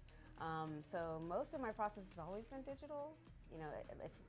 Maybe at the beginning when we're kind of dealing with sketching and doing brainstorms and early sketches of a character, you get paper and you could get hands-on with some oil and paint. But once it gets into the 3D phase, often you're in a digital space. And so for me, I really wanted to take advantage of designing things physically first, so that the toys feel great in your hands. Often I've worked on games Wait, where when did I? Oh, we oops. create characters and we don't really I see didn't them realize I in wasn't full screen anymore. I'm sorry. until we've made a toy, and by then the design is kind of sealed. So I wanted to nail that down early and making sure it's something like a kid wants to pick up and play with. So you're thinking of like just in general the 360 aspect of how the game will feel, not only as a game, but also if kids want to play it, and then probably animation and like just different mediums. Is that? I guess I'm making assumptions right now. Yeah, I'm thinking more like the toy element. Okay, right? So I've worked got on you. games where we designed the characters and mostly digitally, and then when we get to the merch element, the designs fall flat. And there's just a huge amount of opportunity and affinity that people have for their characters, and we want to make sure that the toys and the merch will also reflect that. That's awesome. Tell me a little bit about the Waffle House, because that's a very iconic cultural situation. God. You know what I'm saying? What other? You know what I mean? Like, what other kind of cultural references as far as That's pretty good. environments are you guys gonna have? Because no one's really doing that. Well, we know, and if you think about this world that we've built, we've very much thought about how would these pets think, and if they're emulating their former masters, they would fight in the same areas that their former masters fight. So, Waffle House, Black Friday. Black Friday at the Wolf Mart or something like that. Exactly. You know, The county fair. Yo, the county fair, the swap meet. This is going super like, you know what I mean? Coachella. All Coachella? You know, like all these different things, right? Coachella. You know, outside the porta potties, you know, all these, like, where do people fight? You know, at Little League games. Little League games. So, but the thing is, this is kind of an extraction. Paul Warner? Exactly. It's an extraction of where would people fight. Well, essentially, if AI engulfed all of World Star, where would World- fight?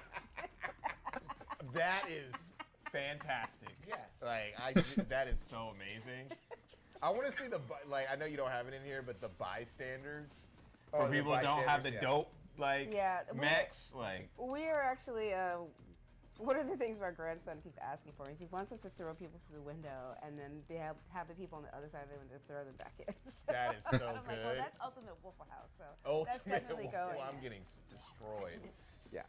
So we're looking into a lot of this is there's so much to be explored, right? And there's so many callbacks and references that we want to pull into the game itself, and we can build into this that we are really excited to kind of chase down. What other animals are going to be debuted in the game? Yeah, we've actually done some really great explorations on our character lineup, kind of exploring different fighter styles with just an amazing concept artist named Connie Kang. She, one of her books is called Metamorphia, and she kind of focuses on this really great translation of animals into human, and so we wanted to kind of play on what would a house pet look like, and the likeness between a pet and their owner. And so we're kind of playing around with birds. Oh, nice. Anything you consider house pet. Turtles, cats, of course. You gotta have a cat and a dog. Rats. Even. Hamster. Rats. You get a rat or a gerbil, maybe. Yeah. Your typical house pet. That's super cool. So what do you how far are you into I know you guys are pretty early on. How far are you into development and kind of where are you going to go from here? This is probably 5%, if that, right? We are at the beginning of our journey. Yeah. And one of the things that's been really great about this is that this is just even the start of our visual look, right? And there's still a lot of look development to go on. There's still a lot of mechanics to integrate. There's a lot of different things that I want to try and get into the game. I want to try and push this so that the game is very approachable for intergenerational play, so you can play with your kids. But I very much think of this as play with your kids, put your kids to bed, play with your friends, right? And when you're playing with your friends, you want a little bit more depth. And I want to put a lot more emergent or discoverable mechanics that can be in here to kind of push the play space of it. You have games like Power Stone, where whenever you get knocked down, you only lose one power cell. I'm thinking, what if we added a little bit more skill into it, where if you throw an object and it's kind of not targeted or automatically thrown at the person, but you're leading the person and you hit them at a particular distance, you might drop 2 power cells as opposed to 1, right? Trying to find ways to add a little bit more nuanced play so that you can discover new tactics to outplay your opponents. That's interesting. I remember, I'm a big fan of Power Stone 2. Power Stone 2 felt less of a fighter because the worlds were everything was moving and that kind of thing. But it'd be interesting to see what you guys do with the environments, even extending and that kind of thing. So that's awesome. One of the best things I think about Power Stone 1 or that sort of thing is we want to make sure that the game is focused on defeating the other team and working together with your partner to make that happen, right? The arena itself is a character, and we want to make sure that the arena kind of shines as well. Being able to kind of expand the play space, think of being able to knock people through walls, as we talked about earlier, through the window, and then be able to fight in a parking lot, right? So there's a lot of places to take this game and to explore different mechanics and different events. Yeah, we really want to make sure the environment feels dynamic and that you can throw a character in front of a moving subway train, for example, time a hazard. So we're kind of really looking at making the arena a character all its own, and that it adds a level of randomness that makes every match fun. Yeah, and the pets aren't going to get hurt. Of course, that's why they're in the box. Okay, that's not your pet. Yeah, because I was about to say, you throwing it in front of a subway, you can't. No. You can't. You can pet the pet mechs, but they're bots. Yeah. Okay. Yeah. So where can we find out more about Carrier Cuties Cornerstone? You can find our Steam page, Carrier Cuties Pets and Mechs, but we also have a site that you can go to. It's really easy. C-Stone Int Studio. Start page, and you'll be able to look out, find more about our Discord, and be able to join, be able to wish list, and even see more updates that are coming. You could follow us on socials at Seastone Studio. Seastone Int Studio. Seastone Int. I was like, you hear me? I like hesitated. Like Seastone. Seastone Int Studio, and that's on all platforms. Awesome. Thank you guys for coming through and allowing us to. I wouldn't mind playing that with other people. Congrats on everything. I mean, Once the full game's out. Jumping in feet first to make a game in a studio is not easy. Thank you for having us. Don't know if I'd be very good at it, but it seems pretty fun. All right. On to the next segment, too. This was awesome. Thank you, guys. Thank you. Thank you.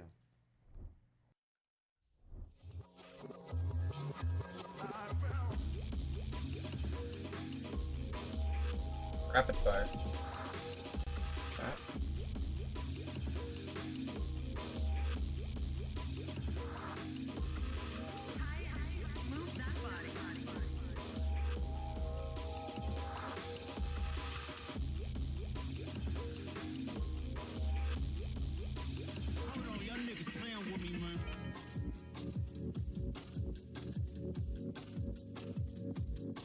Oh.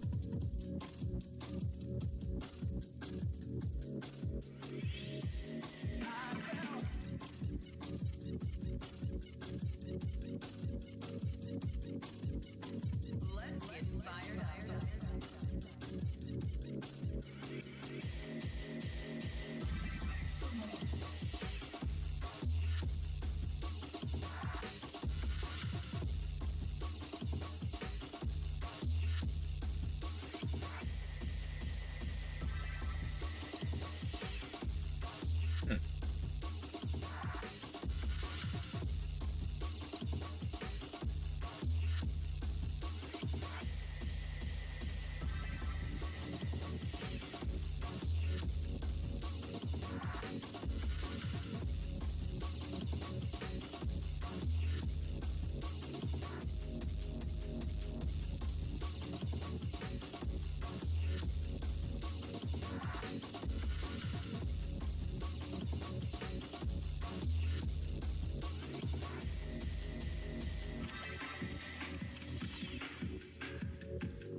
Excited for all of them, but like, what was your favorite? I think my standout would have to be Jay and Silent Bob. I mean, I'm a longtime Jay and Silent Bob fan, so just that nostalgia alone was enough to get me pumped up and excited. No clue what any of those are about. Valid. Yeah. The Jay and Real Silent quick, I Bob want to stuff. give a big shout out to all of our devs today, Jesse, Steve-O, and the entire Cornerstone team. Be sure to put a lot of those games, most of those games, on your wish list while you can, and we are going to toss it over back to Justin. I got a couple that I'll put on Thank my you, Curtis wish list. and Lori, Sure. for hosting the show. Great to see you guys. That Truck Coon and game looks really love dumb. those I like it. interviews. Love the devs and all the so good. Thank you all for tuning in, and the developers who are participating in these showcases and in this one in particular. Make sure to follow the developers on their socials. Okay, so I guess it's not the full 2 hours, but if you are interested, not got a lot of in time fund some of those to projects that you saw start doing anything in Death donate to Stranding. the XP fund through It's the yet. QR code on the screen and connect with us if you're interested. I in might start doing additional anything investment to opportunities. We State have Play is give going to it be up to our starting. partners, no rivals. Aurora Broadcasting for being on the ones and twos. Raw Fury for helping to make this thing possible. And our broadcasting partners, Summer Game Fest. Thanks for including us again. Twitch, IGN, GameSpot, and Steam. Make sure to catch all of the other awesome showcases happening this week. There's so many of them. The Latin America Game Showcase, Women-Led Games, Southeast Asia Game Showcase, Frosty Games Fest, Wholesome Direct, Story Rich, Planet Play, India Game Showcase, Day of the Devs, and more. My head's about to pop. Again, I am Justin Woodward, co-founder of Black Voice of Gaming and the Experience Studios platform. See you guys soon, and peace.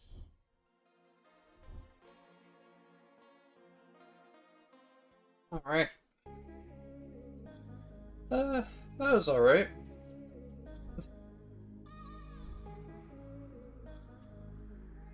Spent a bit too much time with some of the people they were interviewing, in my opinion. It's cool to hear from them, but I don't know. Some of them felt kind of like they tried out a little bit. Alright. So there's that one. Next, got State of Play. Starting in about 30 minutes.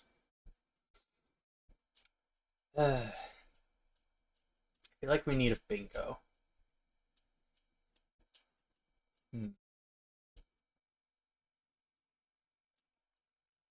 Let's try bingo.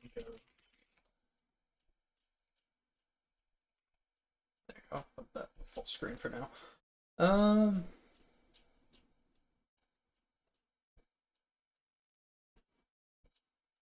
Bingo card generator. Just type in it. Yeah, okay, here we go. Alright, what are we gonna do for our Alright. What are we gonna put in our bingo for State of Play? Let's see. Okay, well, Cooper. Obviously, it's not gonna happen, but I would love it if it did. There we go. God of War.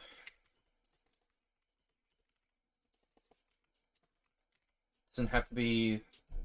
Actually, you know what? No, I'm gonna say specifically Atreus spinoff.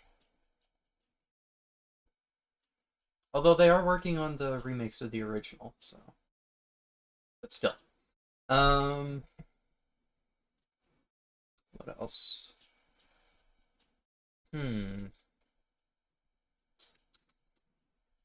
How about State of Play as PlayStation? Yes. I was thinking yesterday maybe they would do Death Stranding 3, but they announced the second one at the Game Awards. So I don't think that... Oh! Not Death Stranding, but Kojima does have another game coming out that hasn't really been talked about too much, so I'll just say new Kojima game. I don't remember if it had a specific name, so... It's just screaming girl game. I don't remember much about it, but it was a girl, like, screaming at the top of her lungs, looking right at the camera. I can't remember if that was at Game Awards or something else. But yeah, that's gonna be on here, because Kojima usually does PlayStation stuff. Astrobot 2. That would be smart. That would be smart of them to do.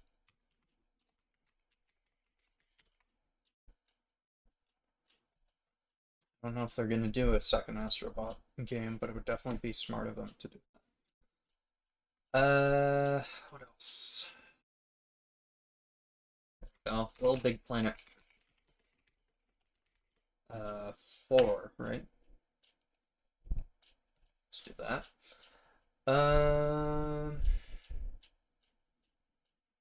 Oh, what's, there was that one game. What is it? Fumito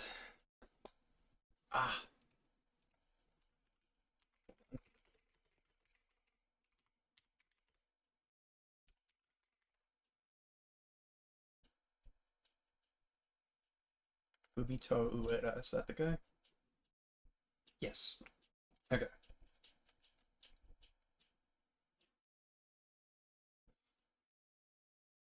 What's this new game called? Project Robot.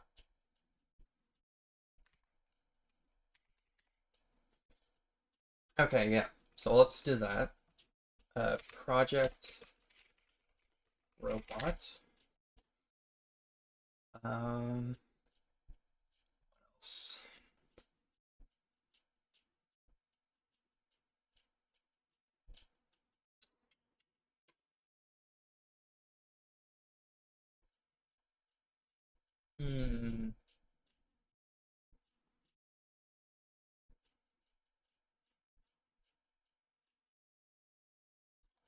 Zoomed in a bit. There. The lines aren't showing up on stream though, from the looks of it. That's weird.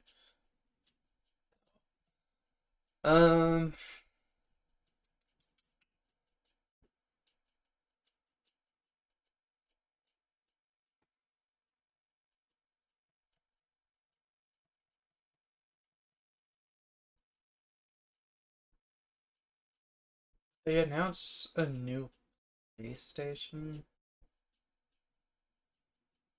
I don't know if they're working on. I don't know if they'd be working on the new PlayStation just yet. The PlayStation 6, I guess, yeah.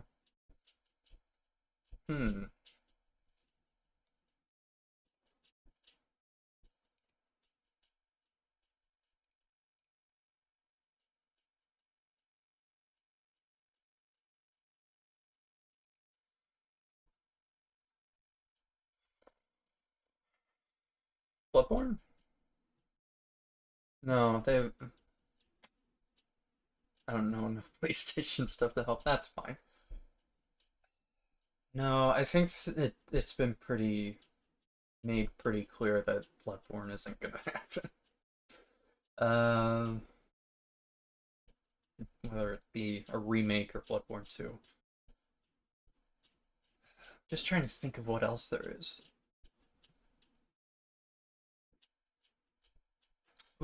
There was a new Ratchet and Clank game.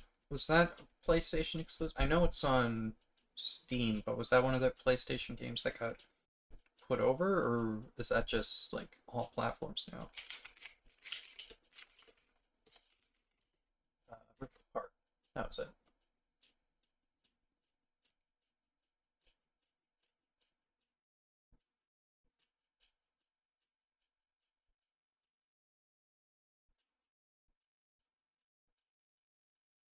Okay, no, it's just PlayStation PC that it's on. So, Ratchet and Clank?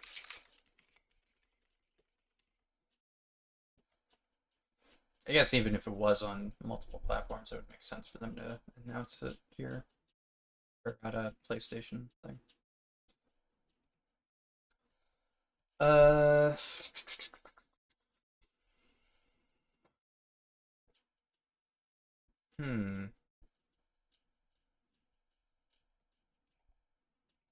Close that window now. Ooh.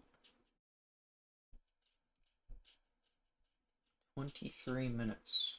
22 minutes. Alright. Actually, we can probably unmute that. Oh, there we go. Turn it down a little. Keep that going.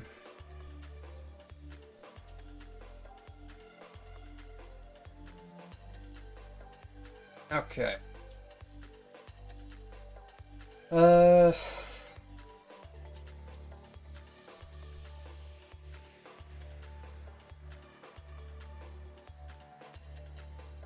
Is it cheating to put multiple items on here from the same franchise?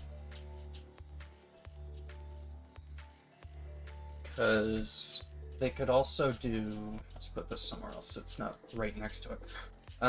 They could also do the God of War 2D game. Wait, no. That's already out. Isn't it?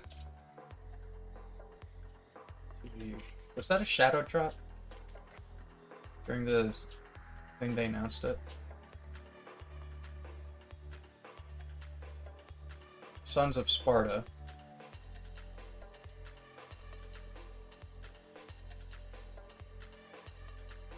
Okay, yeah, it's out already. Never mind.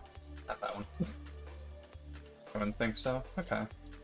Well, we might get the God of War remakes then.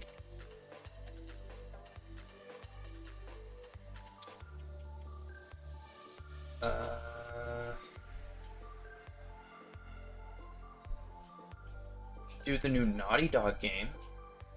Let's put that up here. New Naughty Dog. I don't remember what it's called. There's the Space one that was announced at the Game Awards a few years ago.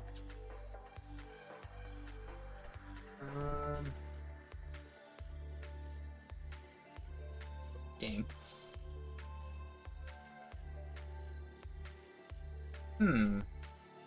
This is a lot tougher than I expected it to be.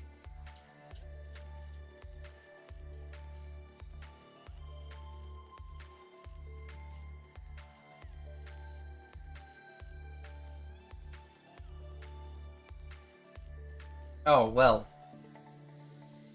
I guess this can go in the free spot. Wolverine.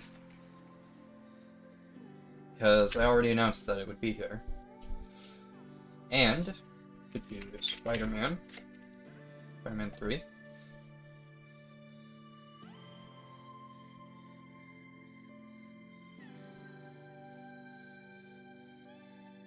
There was a Blade game that was announced, but wasn't that Bethesda working on it?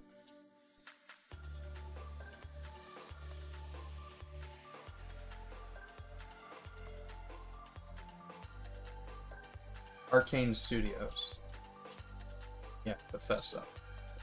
So that probably wouldn't be here. That would probably be at the Microsoft one.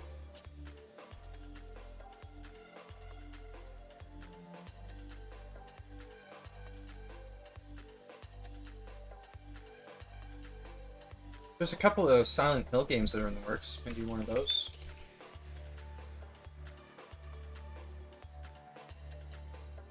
I don't think they'd have Resident Evil.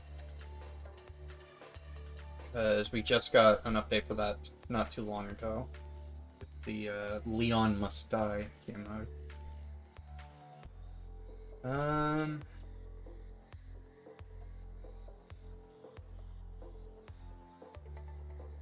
I feel like there's so many things that could be here that I just don't. Oh! Put that there. What is it? Tokon Fighters? Is that the name of it? Oh, it's 1K. 1K. Tokon.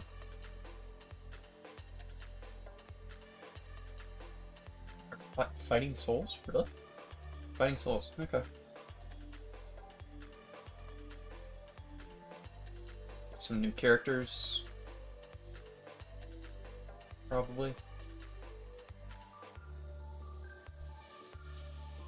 I'm gonna look this up.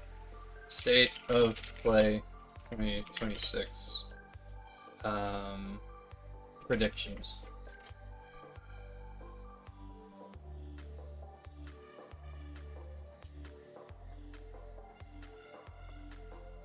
Wolverine, God of War, the Fae game. There's gonna be a Fae game for God of War? Oh, Kena. Yeah, that, was Kena on PlayStation before anything else? Kena, Bridge of Spirits. If so, then yeah.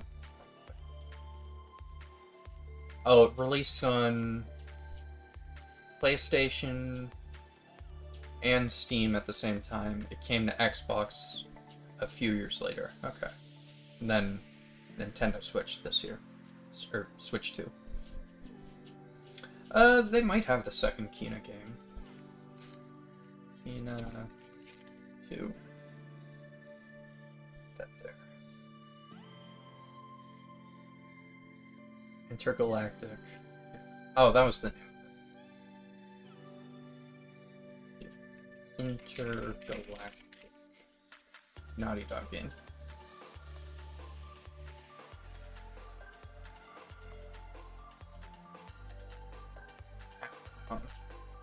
Capcom might have, what is it? Pragmata. There might be a Pragmata update that Capcom would announce. Yeah. Pragmata update.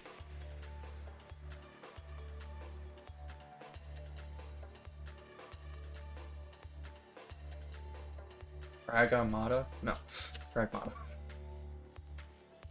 Astrobot, Kena, Pokemon. New indies will be shown. Predicting Young Horses will announce their next game. Ooh, new Young Horses game would be nice. They confirmed they're working on something else yet.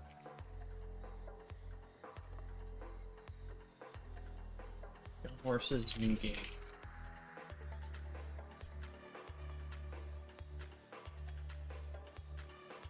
Young Horses is such a great studio, but they're so slow.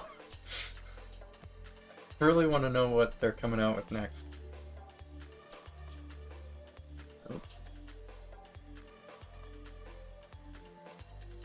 Uh-oh. Is my stream okay?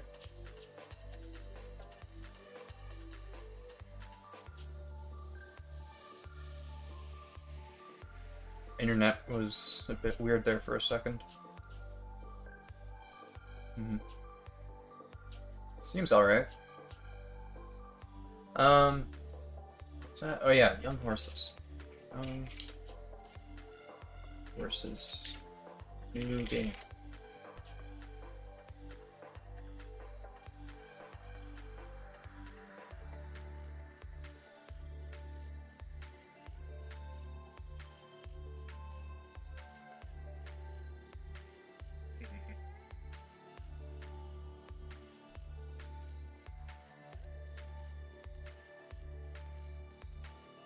You know what? Bug Snacks, I think, was announced at a PlayStation thing, so let's do it.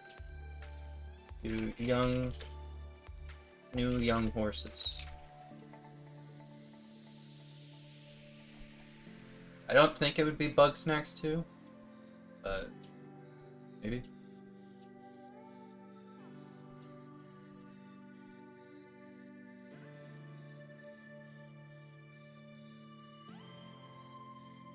With one of 3 people who still remembers EA/Motive's Iron Man game they announced like 6 years ago. I think it's still alive, but it would be nice to have a trailer or something. There was an Iron Man game that was announced? Jeez. Ooh, Final Fantasy VII Part 3. Yeah, that I'll just do Square Enix RPG. There you go.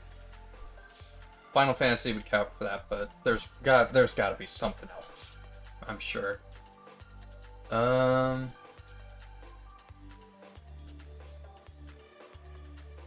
Veronica remake. Would they announce this at State of Play, or would they wait for Summer Game Fest for that, though?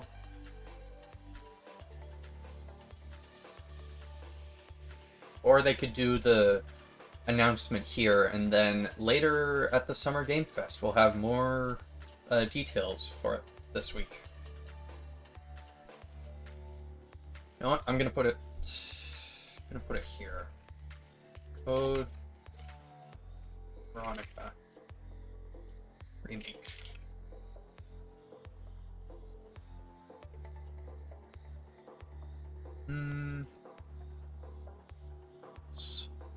All confirmed and rumored games for Sony State of Play. God of War Faye game / original trilogy remake. We've got... I guess I could just put spin-off, not Atreus specifically. Because what was it? Ragnarok ends with setup for what you would think is a Atreus spin-off. But I guess it's not something that's been super confirmed.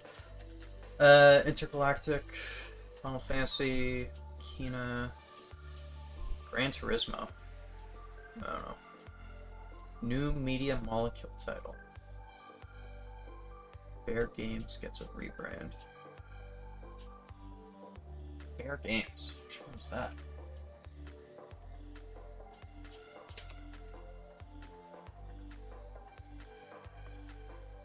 Fair Games is an upcoming competitive heist game developed by Haven Studios and published by Sony.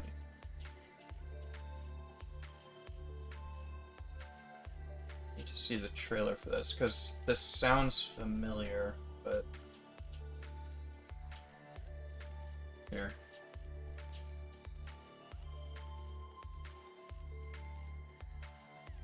Got it muted, so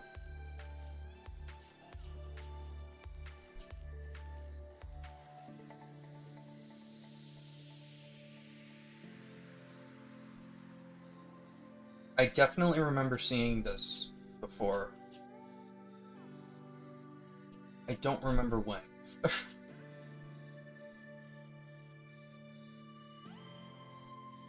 Okay, yeah, I'm gonna say they'll have this here. Or I'm gonna put that on here. Fair games. Fair games.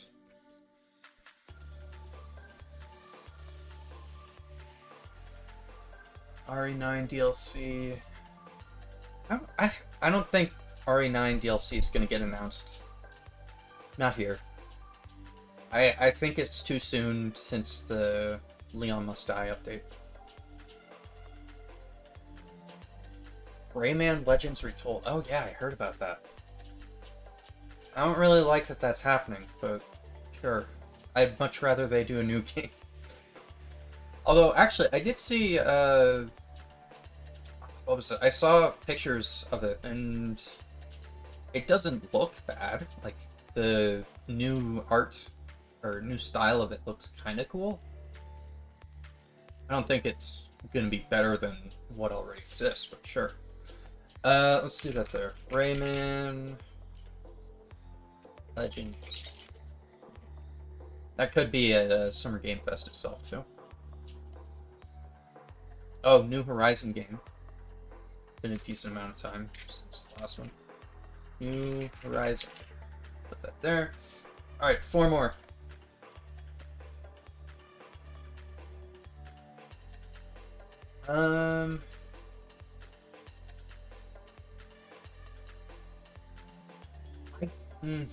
Part of me wants to say Uncharted remakes, but I feel like Naughty Dog seems like the kind of studio to put all their focus on one thing at a time. So if they're working on Intergalactic, I don't think they'll be doing remakes of Uncharted. Not right now.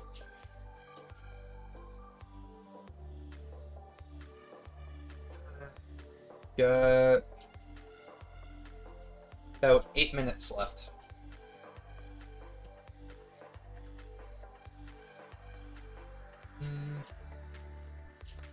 What else is there?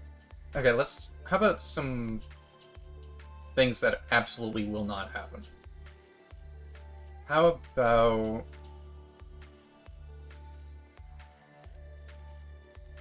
Oh, what was Medieval. Medieval. Do that. What else would be kind of out there? Oh.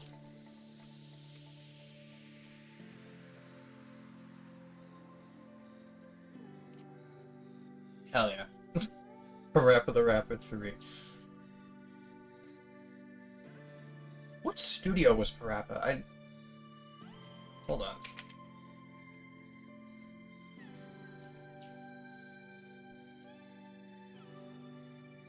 Developed by Nan Onsha.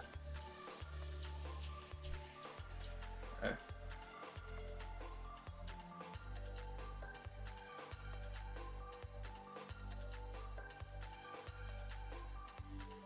They still seem to be around.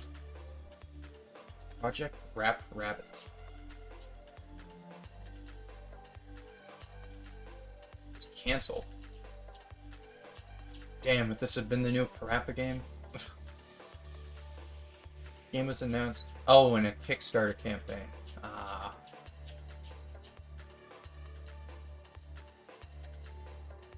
They didn't reach their goal on Kickstarter, so they didn't make it.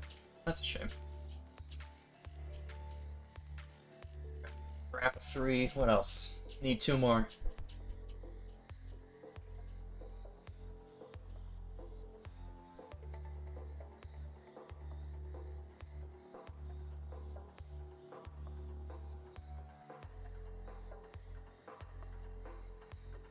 I know that Sly Cooper isn't gonna happen either, but I can hope.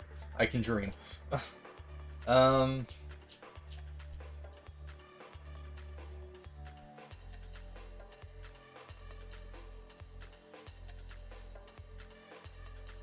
know.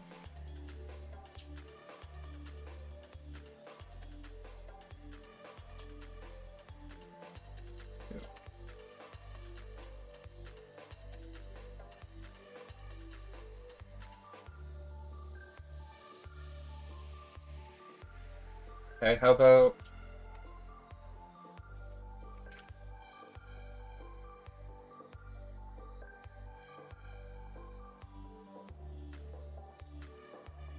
Okay. One more. Actually, would that fair game one be considered random live service? I don't know. Not sure. Um...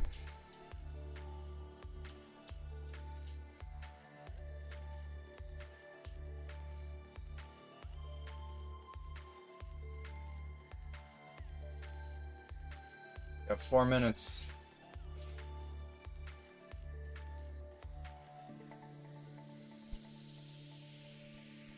Oh.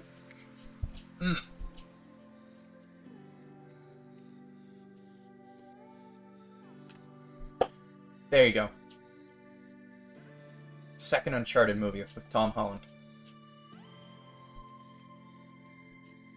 I don't think they're gonna, like, show off a trailer or anything, but they might announce that it's happening.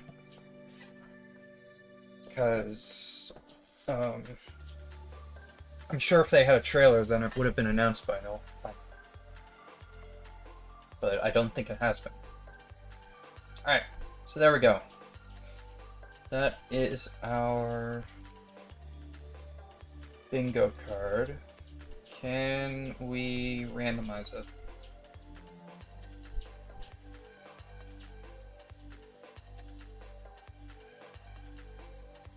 Or is generating gonna randomize it?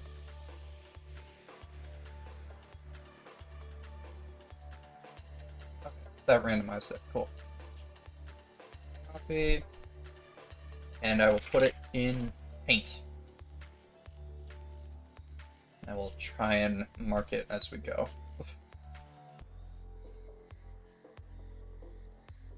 Alright, well that took up a decent amount of the time.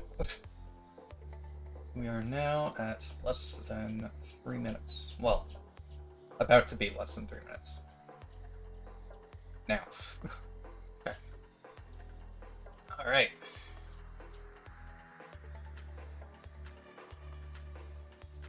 A lot of the stuff on this bingo chart definitely is not gonna happen, but it's fun.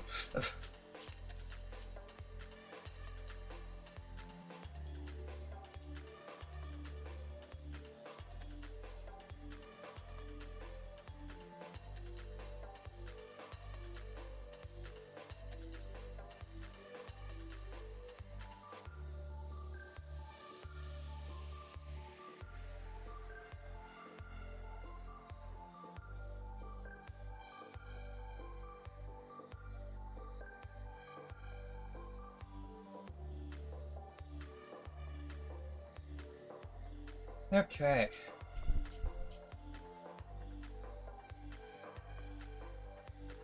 Did I spell that correctly? Medieval? Medieval. Oh, I missed an I. Whatever. I don't know. I was just trying to think of random PlayStation games and that one came to mind.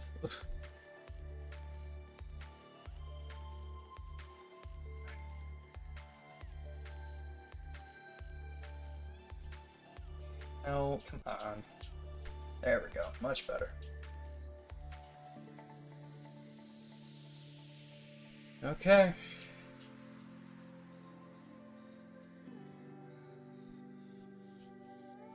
Would they announce the Uncharted movie here? I don't know. Who cares?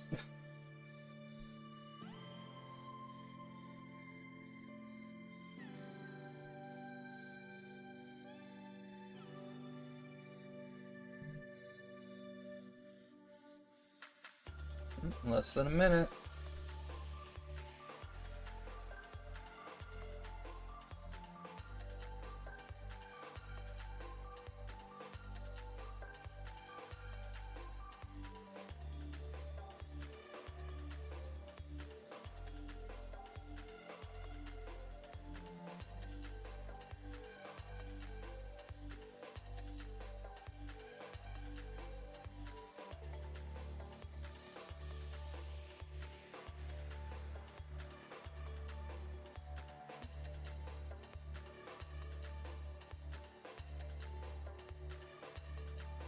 see what they got.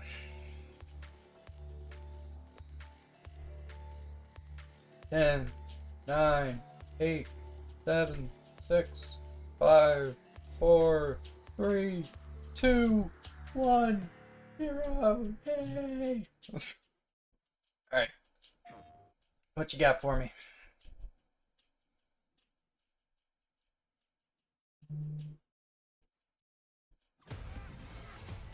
Oh, starting with Wolverine. Alright. Good thing it was in a free space. Get that out of the way.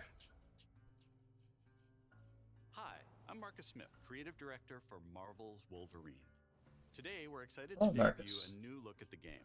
To set the stage, Wolverine is in a race against time to rescue a group of kidnapped mutants before they're shipped off to parts unknown by cybernetically enhanced mercenaries known as the Reavers. However, Logan quickly discovers he isn't the only mutant attempting to save them. Let's take a look.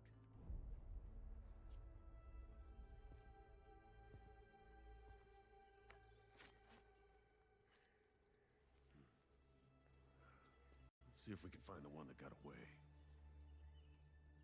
Redhead. Might be our only lead.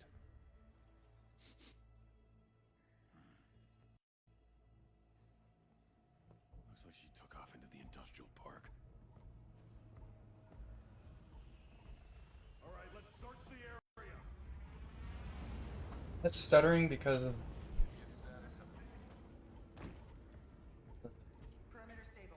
Holding position. But it's a 1080 stud.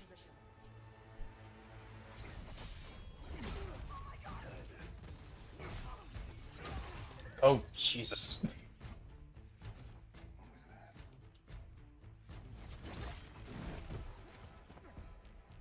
Okay. No answer. Stay sharp. I don't like this. Should do another sweep. If it intense.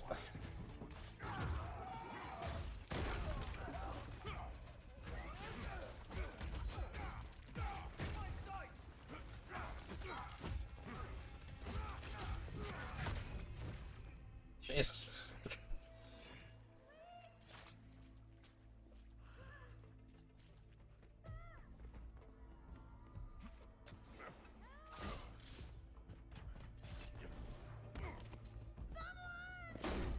Shut it, freak.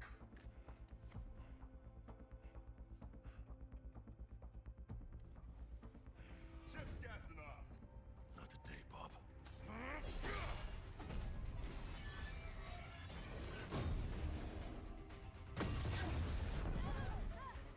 The hell? Skullbuster! Up there! We need backup now!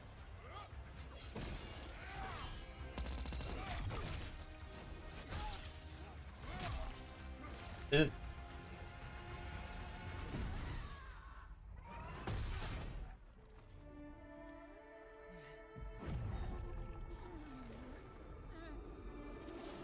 It's Jesse from Control.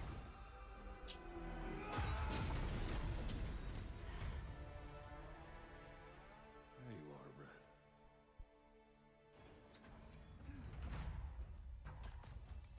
Jean? Is that you?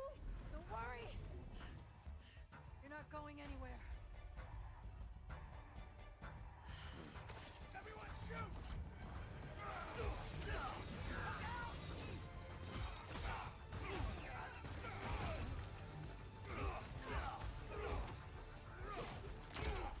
Son of a bitch! Ow. Christ.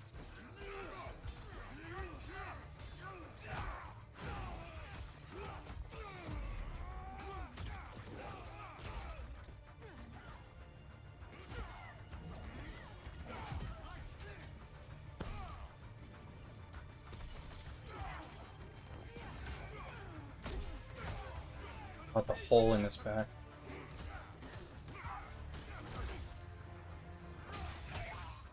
Ew. What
It's a soup fix.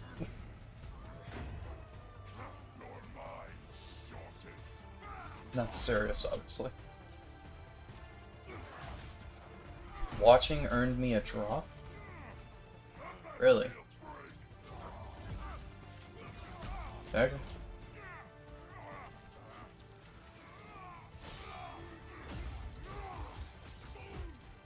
I don't know.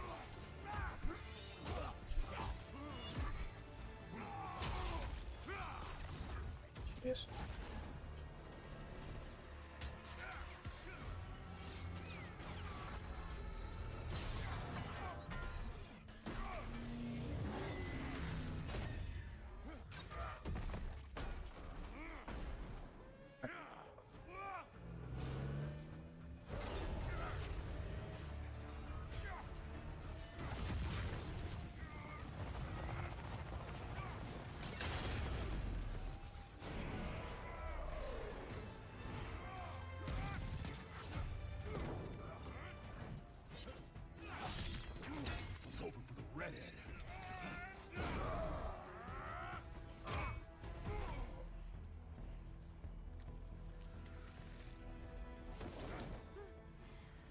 Let's get you guys out of here. Are you a superhero? Look it. I'm Wolverine.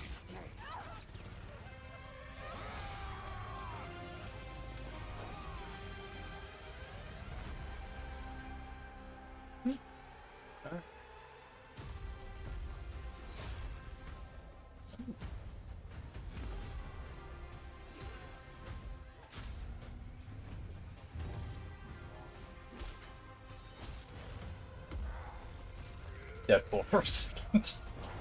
Oh my god. Probably not. I doubt he's gonna be in this. Okay. September 15th. Alright. We hope you enjoyed that new look at Marvel's Wolverine. This is a single-player, action-adventure game featuring a focused, story-driven experience that will send Logan on a perilous journey across the globe, where more than innocent mutant lives are at stake. In this game, mutants live in hiding, fearful of those who would hunt them down, while most of the world doesn't even know they exist. As you saw, you'll encounter iconic Marvel characters like Jean Grey, Mystique, and Sabretooth. Some folks can't wait to die. We also showed you a glimpse of the brutal combat you'll experience in Marvel's Wolverine. It's fast, fluid, and visceral in the way that only Logan can deliver.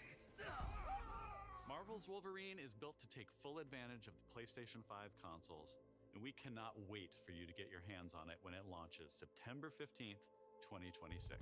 We're also happy to announce that you can pre-order your copy today at the end of the show in select markets. Check out PlayStation Blog for more information. On behalf of everyone at Insomniac Games, thank you. We'll see you next time.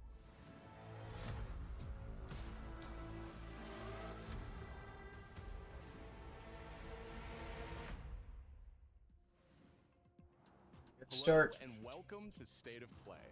I wanted to start by thanking Marcus and the whole team at Insomniac for that extended look at Marvel's Wolverine. We've got a ton more to share with news and updates from both PlayStation Studios and third-party studios from around the globe. Let's get right to it with the latest from our friends at Arc System Works, Called it. XDev, and Marvel Games. Where are you? Right there.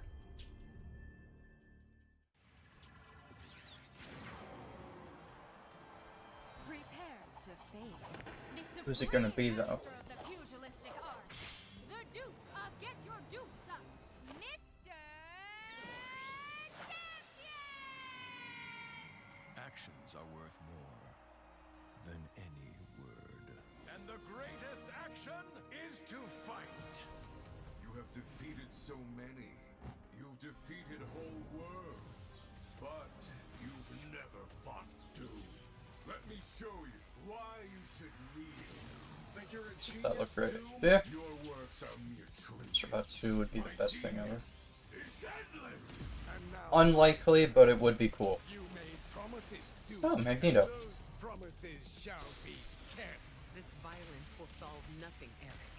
My dearest Aurora, mutant kind shall rise, and I will be the one to lead the way. That's the same VA from Rivals. Goblin. Okay. Steve Blum. Cool.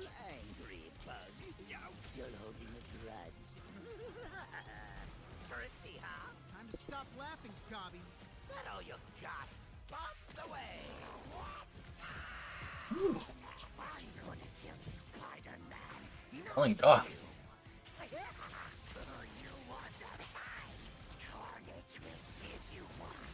Goblinism. What? No. Magneto's VA is the same as in Marvel Rivals.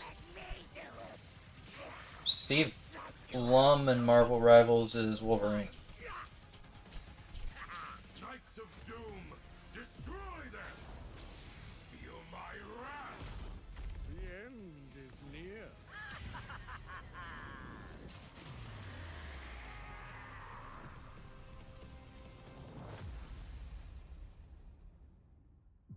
August 6th.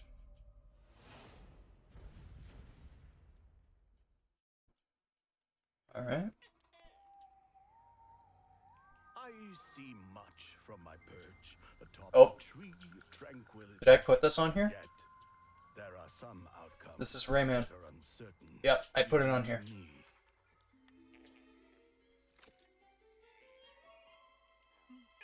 Dragons! Let's roll! Your heroics will no doubt be the stuff of tales twice told throughout the Glade of Dreams. Come feed my ox! I just wish it wasn't a remake. Although, cutscenes are new. Oh? Is it a remake?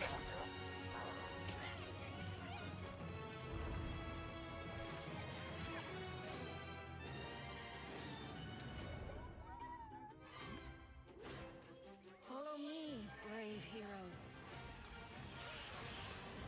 The Glade of Dreams is in grave danger. Yes, it is a remake.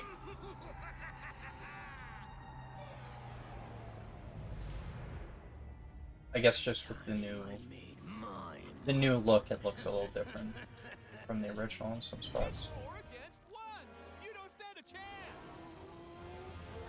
Maybe he stands a little bit of a chance. Globots to the rescue! I am as fast as a falcon! Kick size! For the Glade, then!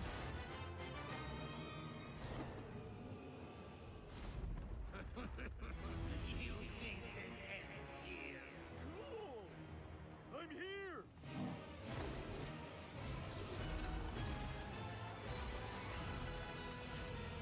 Are you ready for our game, Rayman?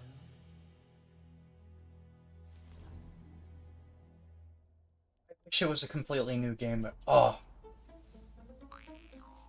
Rayman Legends is such a good game. Never played a Rayman. It's probably Rayman Legends is probably like my favorite 2D platformer I've ever played.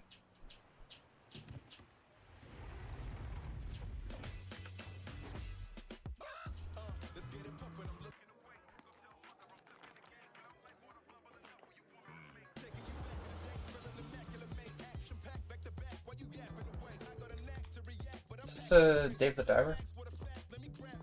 But they said it was a prequel, so it's a new game. Interesting.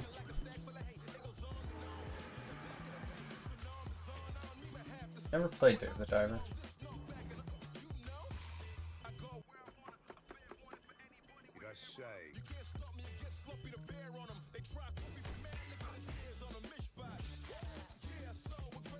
Hmm.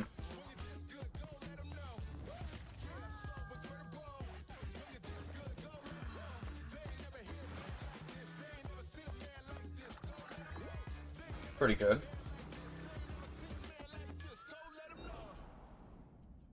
Bancho the Chef. Okay.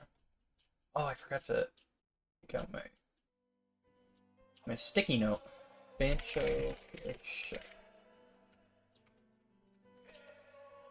Okay, Rayman Legends. Oh, yeah.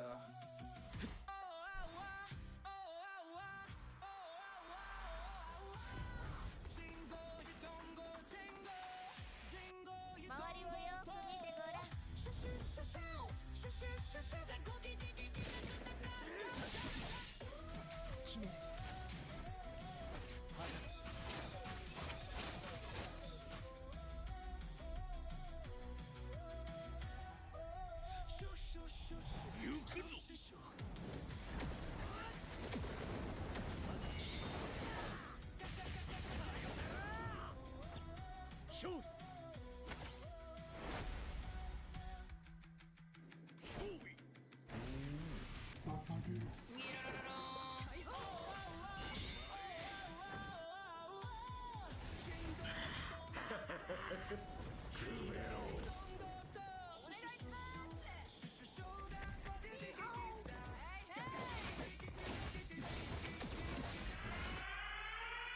Player co-op.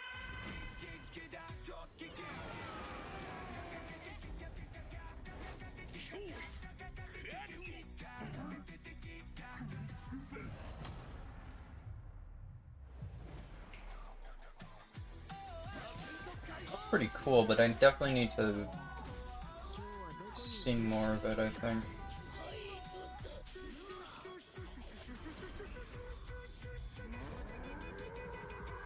Like, what kind... Not what kind of game is this, but like...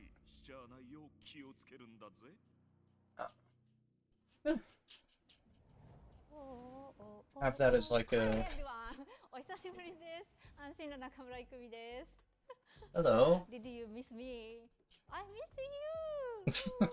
と言っても多分私のことを知らないし忘れてる人もいるかもしれないんですけど、そうだな、見てね、お姉さんです。今日皆さんにお届けしたのは妖怪ハンターアクションゲーム煙。Okay, so she's working on that thing. Cool. 煙シティ。この世とあの世が混ざってるカオスな街をアジアをベースにいろんなカルチャーが入り混じってます。煙あるところに妖怪ありという言葉がありまして、それを妖怪ハンターが見つけ出します。そこで使うのが妖怪ハンターだけが使えるフォックスウィンドウ、狐の窓です。この窓を介してパラノーマル現象や妖怪を見つけ出して、で可視化してそこに妖怪をハントする。しかし妖怪をただただ集めるわけではありません。私たちのゲームでは妖怪と契約をしなければなりません。頂上をまとい未知を狩る、あなた自身に憑依してもらいます。そして憑依した妖怪のパワーを使って憑依アパレルというかっこいいアパレルをまとってスーパーパワーでもっと強い妖怪に挑んでこの世界の謎に近づいていく。ハンターは種類が3つありまして、1つは刀ハンターになります。もう1つは弓ハンター、次はシャーマン。そこで皆さんお気づきの通りマルチプレイあります。仲間と一緒に暴れて死にかけて妖怪ハンターとして一緒にこの煙シティで煙って遊んでいただければ嬉しいです。私たちはカオスをお届けして笑いをお届けしたいと思って煙を作ってます。あの世に最も近い都市煙シティへようこそと言いたいところですが、煙はまだまだ開発中です。情報いっぱい落としていきますので、もうとにかく煙の世界をこれから楽しんでください。レッツ煙、煙っていこう。シュッシュシューシュッシュシューシュッシュシューカカカカカカ。Okay.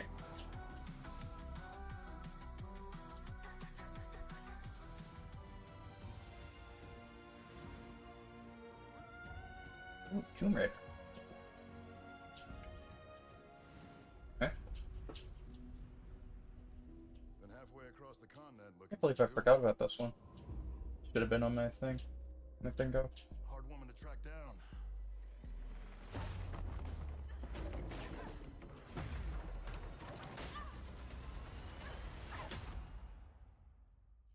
Well, you found me.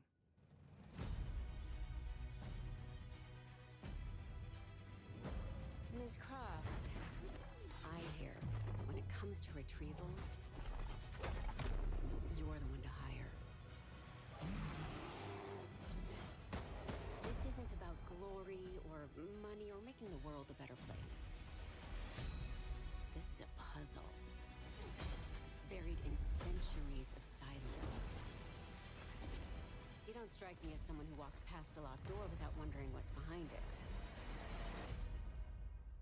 There's a reason I can only trust you with this.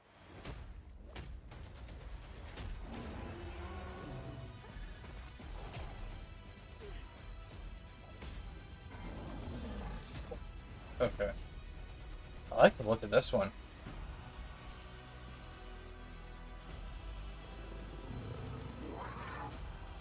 Is it a remake of the original game? Gotta say, I captured your good side. I don't really know much about the original game. I tried playing You're assuming I've got a the remaster trilogy. I tried playing the first one, but I couldn't get into the controls. And also, I'm pretty sure they used AI for a bunch of it, so I'm not really planning on going back to it. Looking pretty good, though. Legacy of Atlantis. So, what was your favorite from today? I liked the Alisol. Who? What did you like about it? He's big and loud. Is this a Jurassic Park game?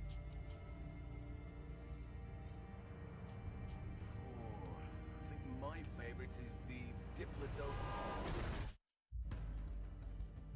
Or wait, is this Tomb Raider as well?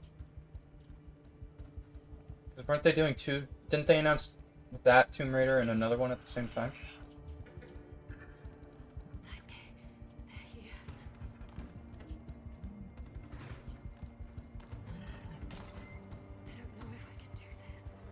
No, probably not. Looks cool though. Jeez. There's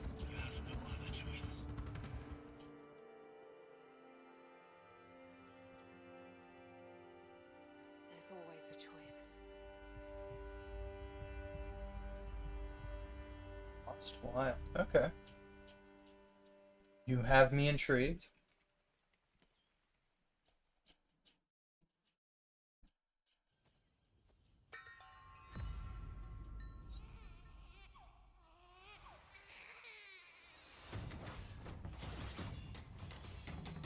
Wait, wasn't there a new, not Ghost of Yotei.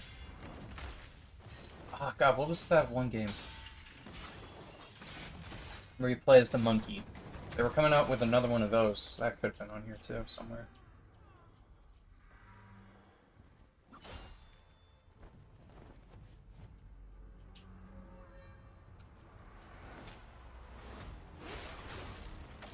Oh, Black Myth Wukong. That was it, right?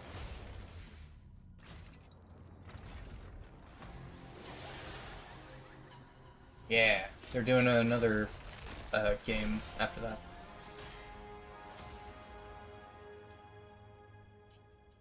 Phantom Blade Zero. They're coming out with another one of those. I should have put that on my 2023. bingo. This game first Forgot showed about us it. Phantom Blade Zero in passing at a hotel, and we knew immediately. Though I that don't know this if they game had put that on incredible this one. potential. Look forward to more details in a gameplay and story deep dive coming later this summer. Next, let's head over to the sandworm-infested sands of Arrakis in Dune Awakening. In this open-world survival RPG, you can fully immerse yourself in the world of Dune. Unravel a cinematic story filled with mystery and intrigue, featuring many of the characters from the books and movies. Find the Fremen, wake the sleeper. Alone or with friends, you will explore the vast open world of Arrakis and learn to survive and Knew thrive by unlocking the nothing secrets about of the Dune, and all of a sudden it's one of the biggest things ever, and I still don't understand what it's about even. craft gadgets and weaponry, and build a base of operations that will grow and expand as you progress towards power and fortune. Pursue the path of the Bene Gesserit, Swordmaster, Trooper, or Mentat, and master anything from mind control to brutal hand-to-hand combat. In Dune Awakening, you can choose to play with your friends or alone in a brand new single-player mode arriving with the PlayStation release.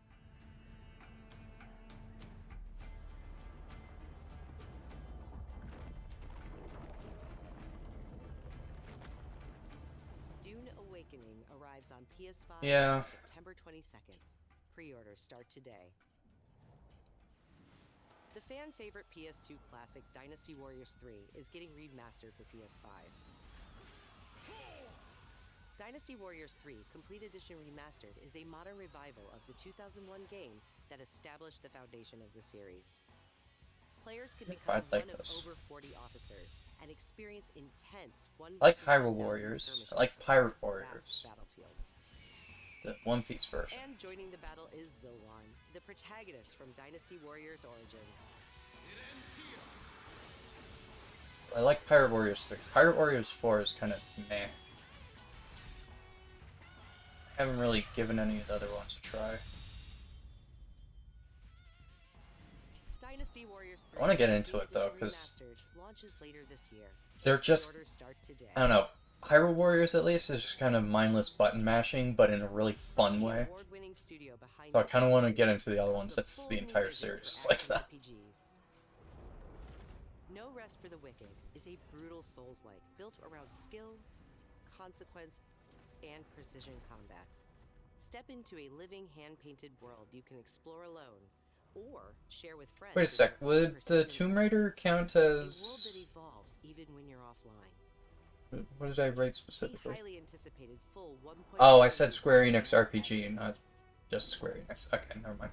A massive world, a deep class and progression system, and hundreds of hours of content, including endgame, all with full crossplay and cross-save. No Rest for the Wicked launches on PS5 this October, and is available to wishlist now.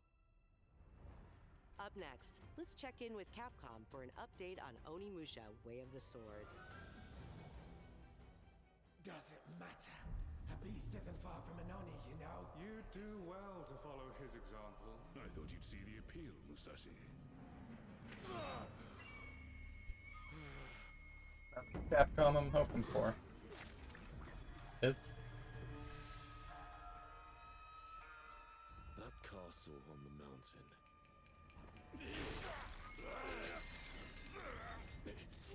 Musashi, I sense Genma. Prepare yourself. No ordinary Genma can move like that. I doubt this area was designed to welcome visitors. The castle's owner must be terribly cautious. I am Suten Tochi. Miyamoto Musashi, the fool who seeks strength yet rejects the power of the Oni. You shame yourself, child.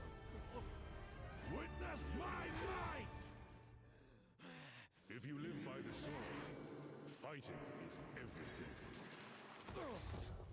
So you've lost. Will you swap the sword for a trowel? Like hell I will. No?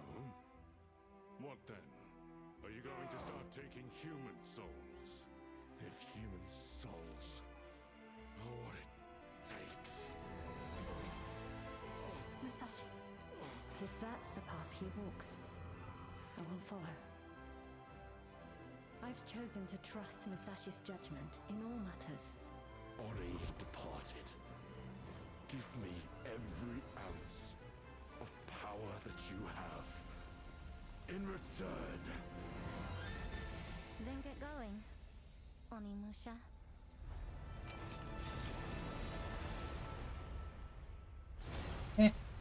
Looks kind of cool. Not really for me though, I don't think.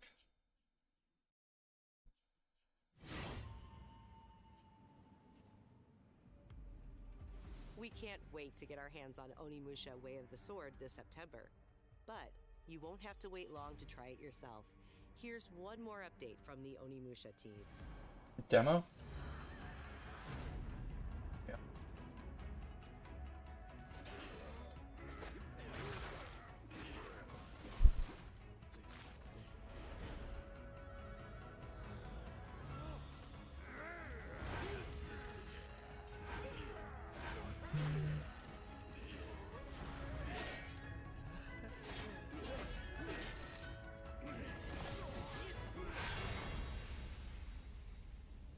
Available today. What the hell is that? Oh, my face is covering it. Weird though.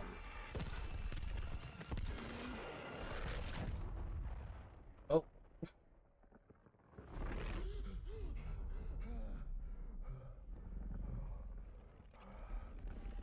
Is this a Silent Hill game? I think this is Silent Hill.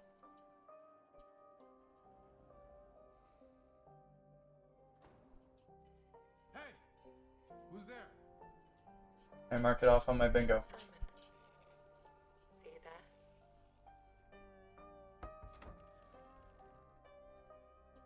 Please say something. Where did you go, Simon?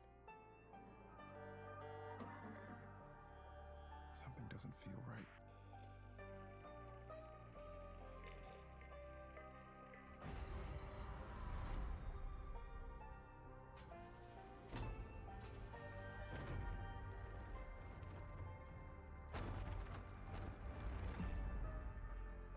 Zoe? I'm sorry, Zoe? What are you doing here? Get into Silent Hill, I'll stick to art. I've never really tried a Silent Hill game. Not really sure where to start. This one looks alright, but I wonder if I should play some of the others. I guess it doesn't really matter. They all seem to be sort of their own story. What the hell is that? There's more of them.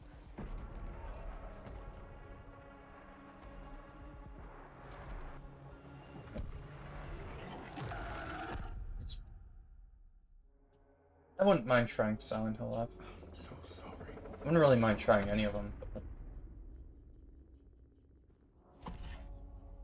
Yep, Silent Hill. Start with the original.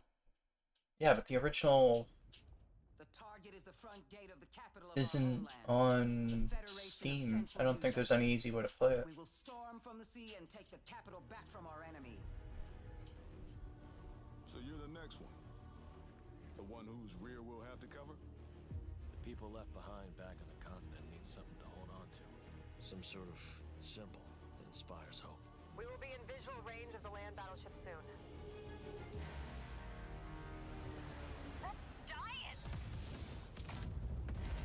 Jesus. Enemy artillery intensifying. Damn it. Where's Wings when you actually need him? All units return to base. Where are you going, Copter? Cover Tasha, Rex. That's where the Wings of Thief comes in. The legendary savior. Dee Dee wants the legendary savior to get as much publicity as possible. The more exposure, the better. Cannons firing. We're gonna be wiped out. All aircraft, pull out. Sorry, Rex. You stay put, Joker One. Above you flies the Wings of Thieves. No harm will come to you.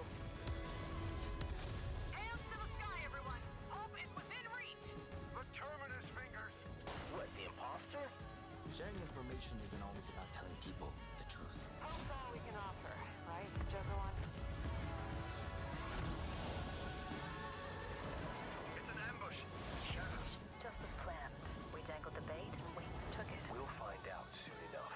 Would you please? Green flight! Defensive maneuver! We've got a leak. Is it time to run, Ray? Hang on. Joker One, down's an enemy. You never ran away, did you? Here we go, Rex. Come on, Ray. Let's go, Rex. These skies belong to you, Rex. Go take what's yours. Ace Combat 8.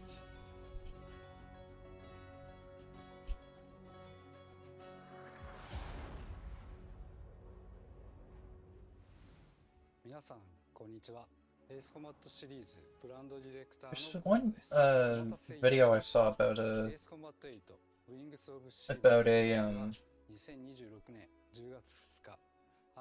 flight type game like that.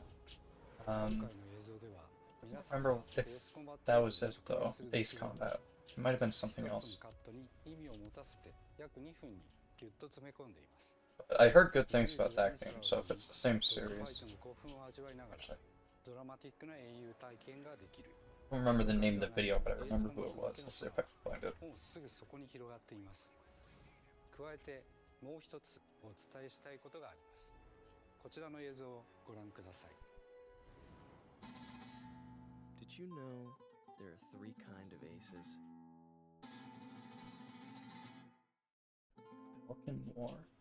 Okay. 今回エースコンバット8ウィングスオブシーブにはダウンロード版はプレイオーダー特典として、パッケージ版には早期購入特典としてエースコンバット0ザ・ベルカンウォーの移植版がつくことになりました。ぜひ8と世界を同じくするストレンジリアルの世界をもっと深く楽しんでください。お知らせした通り発売まではあと少しです。出撃の準備を整えてお待ちください。ありがとうございました。 Ah, here it is. Project Wingman. That's the game I was thinking about, I think. Saber.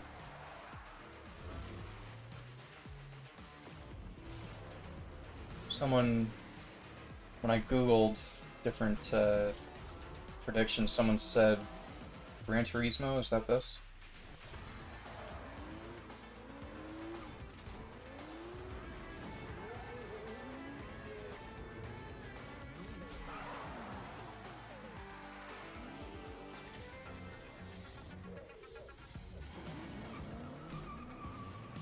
The Knight Rider car?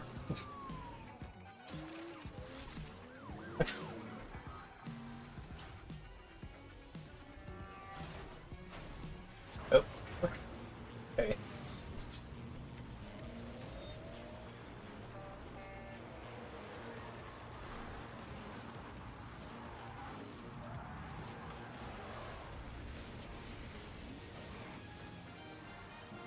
What?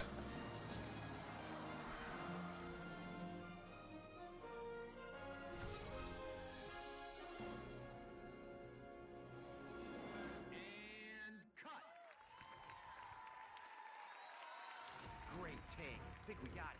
Yep, roll playback. Stuntman Hollywood.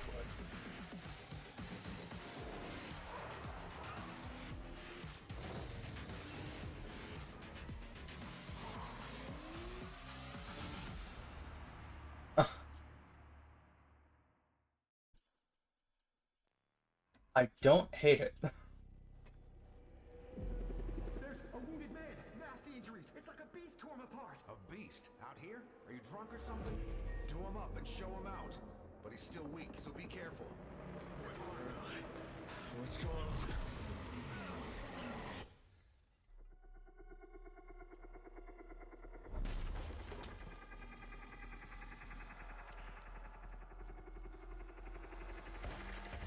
Oh. Gross.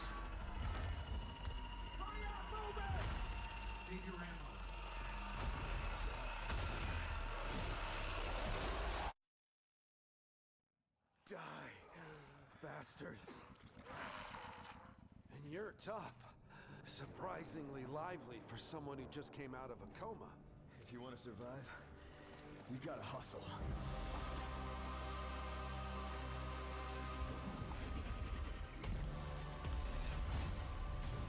You fell from the moon?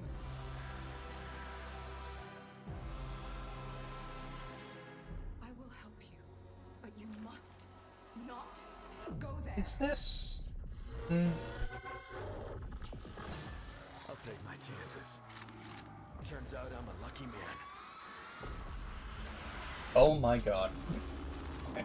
You'll find nothing there. But death. There's okay. Well, good luck. I don't. I mean, we're gonna see the name of it soon. Oh, Ill. Right. There. I remember there was a trailer for a game I saw at some point. Troll. Where a guy kicked a baby, like a baby zombie or something, and that got really popular, and like a gif of it got spread around a bunch. Something is coming. I think it was that game.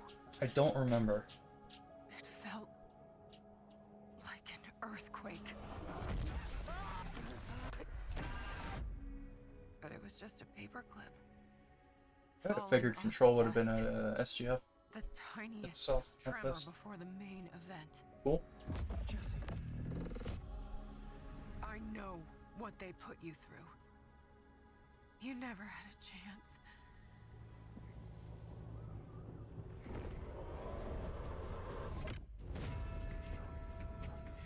Was that Jesse? Before the lockdown fell, an uncategorized resonance appeared in Manhattan. As things stand right now, Dylan, you're our only shot at survival.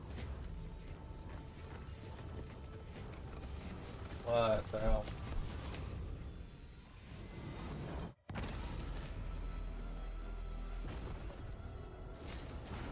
You are not FBC. You're not even fucking human. The FBC locked me in that cell for years and forgot about me. The hiss, it was a way out. People can change. The past doesn't matter.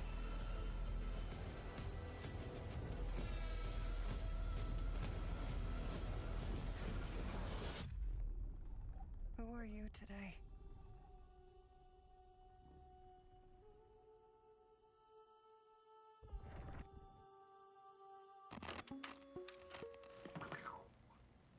We're gonna have a lot of fun together. Dr. Darling. No. Okay. He's back. Oh, Marathon. Probably should have put Marathon on there too. Jeez.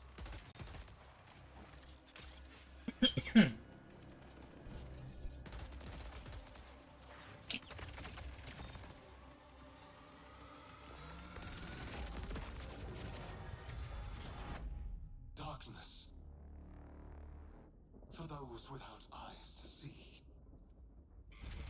A canvas, blank and vast. Secrets buried in shallow graves.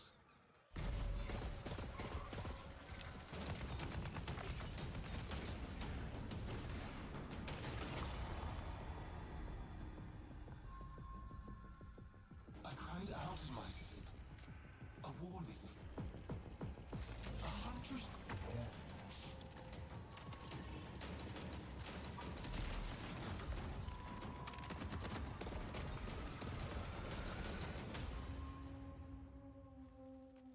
Buried.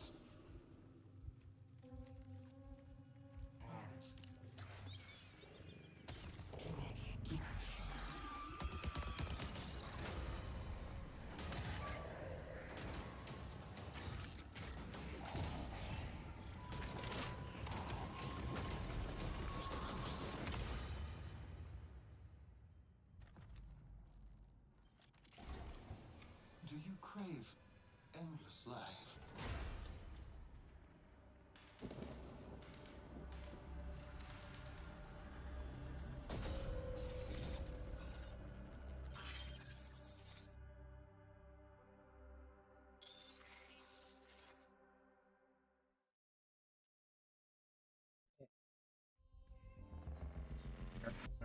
The Nope. dangerous and cutthroat world of Marathon expands today with its second Forgot all season, about it. Nightfall.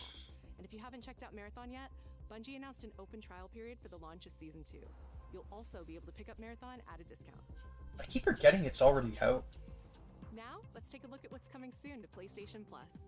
Up first, a beloved fantasy world is finally coming to PlayStation for the first time. RuneScape Dragon Wilds is an open-world survival game where you rise from survivor to dragon slayer. Well, people are idiots, so Play that solo doesn't or with surprise me. friends as you explore Ashenfall, a beautiful, dangerous new frontier in the RuneScape universe, where power is earned and every action deepens your mastery. With magic at your command, cross deadly terrain, Lions do forage in yearn for them. seconds, Not personally, no. uncover hidden paths, and outmatch brutal monsters. I'm good to join Void Crew, it's just Out of everything, it's not my favorite. magic, melee, and range Or combat, Void Crew, no. and push deeper into uncharted regions. Core Keeper. Build a home together. Core Keeper's not my favorite, but I'll join. Make it yours. After this is over and RuneScape Dragon Wilds arrives once this is over and I get some food, later this year. I'll hop on. Next up, here's a preview of games coming to the Classics catalog over the next few months. In June, battle colorful enemies with musical instruments in Guitaru Man, one of the most stylish rhythm games from the PS2 era.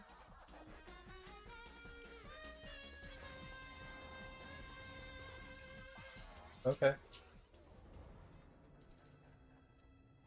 In July, PsyOps The Mindgate Conspiracy joins the Classics catalog. This PS2 action adventure mixes run-and-gun gameplay with psychic powers.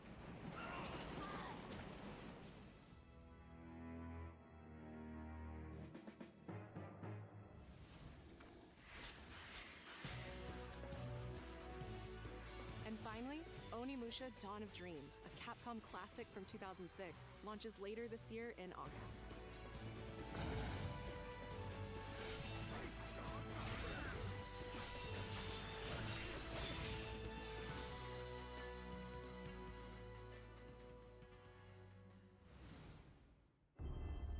We got quite a bit.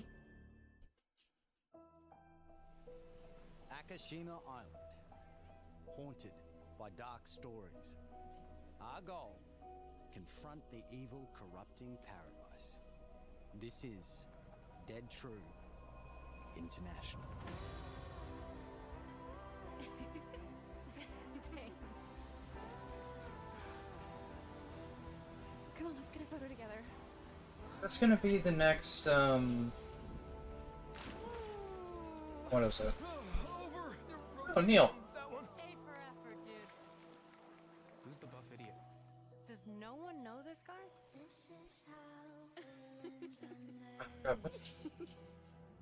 Is it Dark Ages? Yet, right?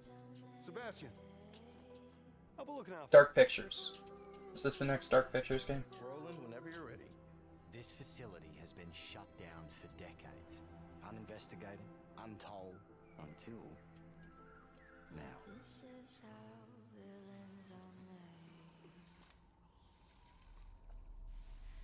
Did you hear that?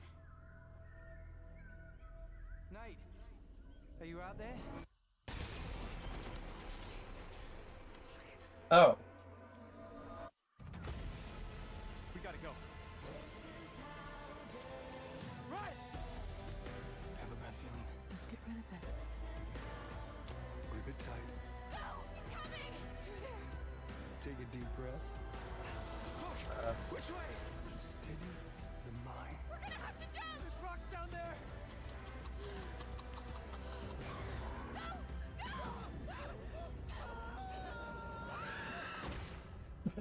Oh.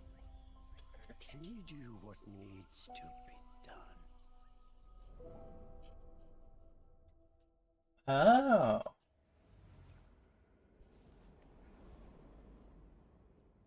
Hold on. Okay. Well, technically, it's the same studio, right? So technically I was right. I'm Stu Tilley, In a way. creative director at Firesprite Games, and I hope you enjoyed the first look at our brand new installment of Until Dawn. Right? In Until Dawn 2, a on. successful crew of ghost hunters who fake all their best content come face to face with real horrors for the very first time. Dark Pictures Anthology. Having just signed a deal with a major TV network, they visit an abandoned tropical island. But beneath that beautiful surface hides dreadful, heartbreaking secrets, centuries old and hungry for vengeance. We're looking forward to sharing more details about this very soon, ahead of release in 2027. Thank you. Yes. Now we have one more game to show, and it is something special. Okay. This is a brand new title debuting with more than 20 minutes of uninterrupted gameplay. So turn up the one volume, more? sit back, Oh, and enjoy. okay. Expected it to be longer.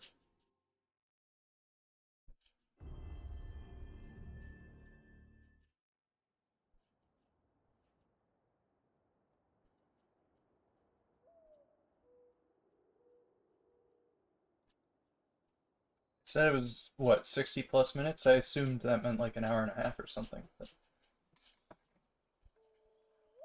New Sony game. God of War.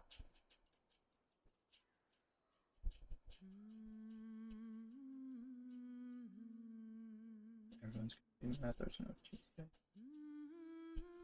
Probably not.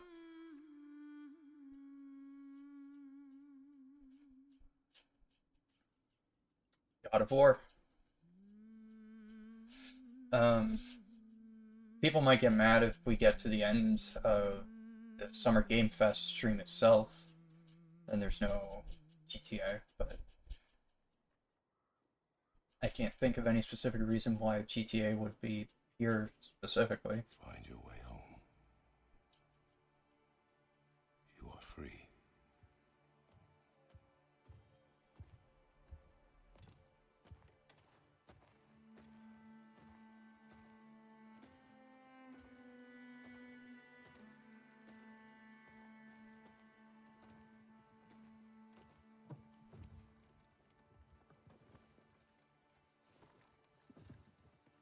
Oh, the wife spinoff that we were talking about. I assume. It's focusing on her.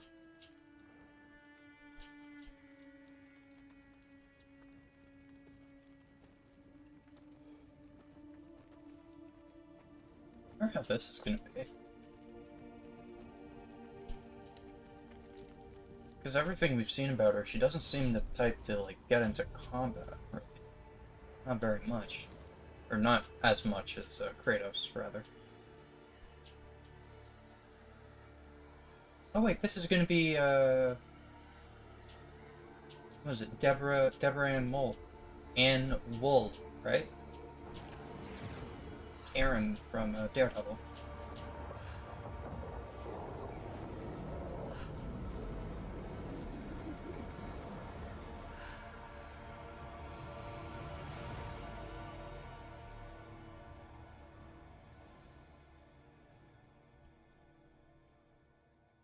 Yeah.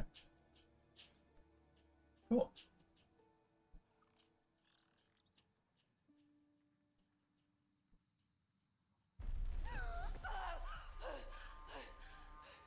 Kratos! Atreus!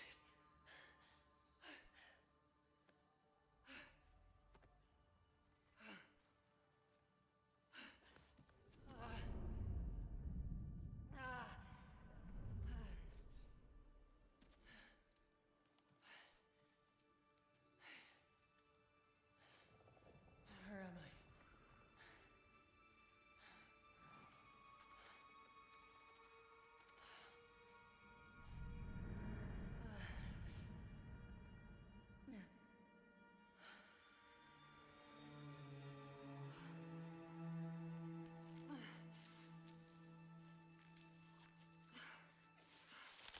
I? Oop. Hell are you? You know where I am?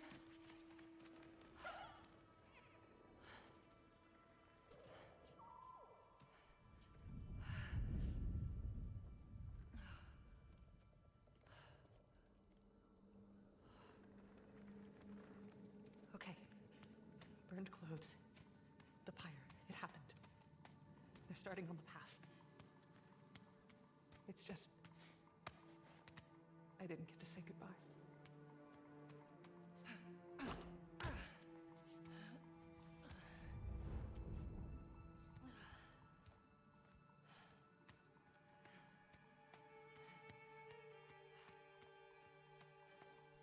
This definitely isn't the light of Alfheim.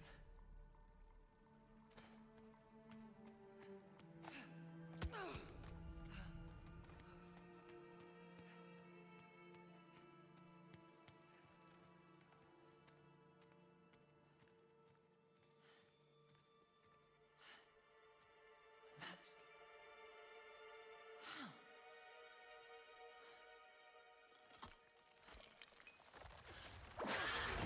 Oh.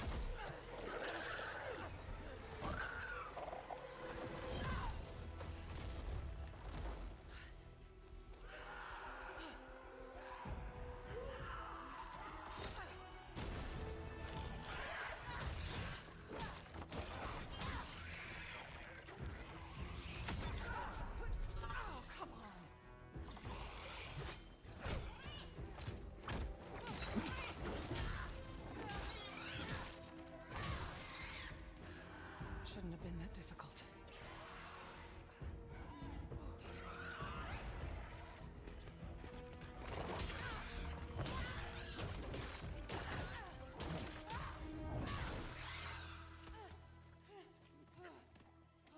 Oh, heck. Yeah. Armor. Good idea.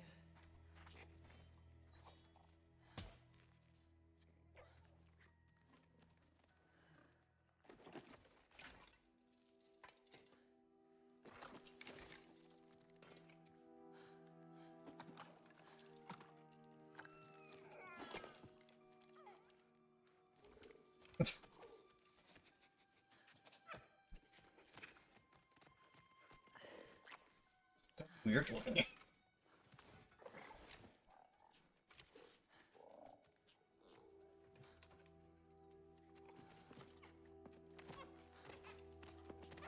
Now, how about a way out?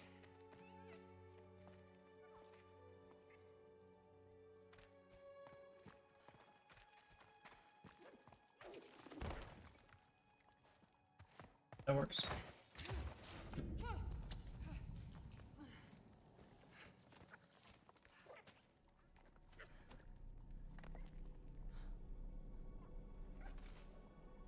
Guess I'll find my own way from here.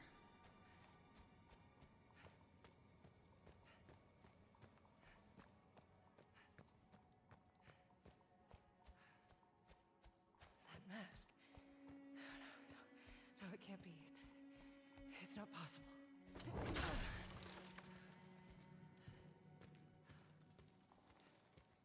Story of God of War 2016 was dealing with her If there's another mask, taking her ashes to the highest mountain in the Rose. I have to find a way back. I mean, they still do that.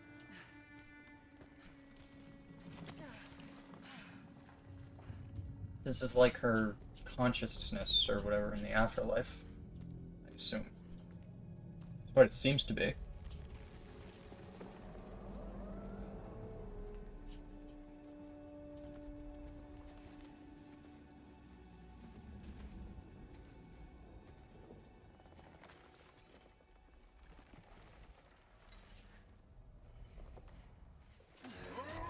Oop.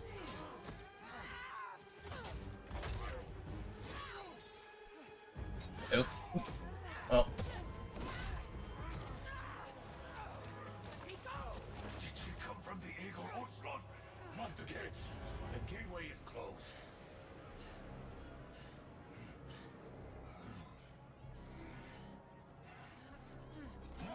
Is this... Oop. Is this like Chinese mythology? Kinda looks a little like that. Yeah, I think that... Oh, that's cool.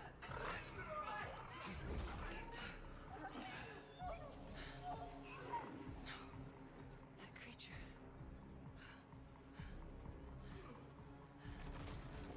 Aw. Kid. Let him go.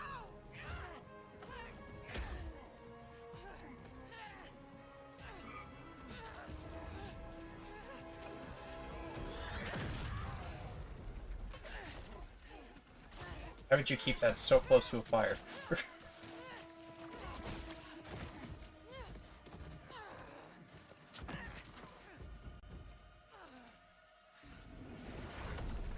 Who?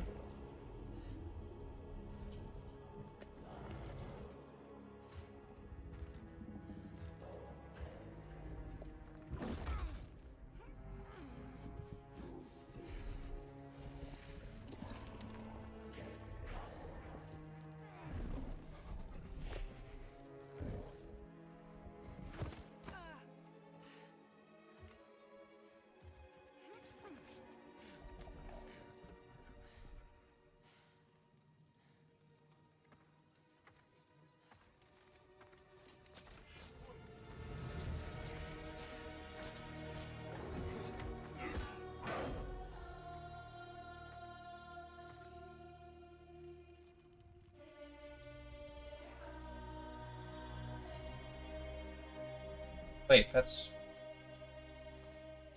Egyptian?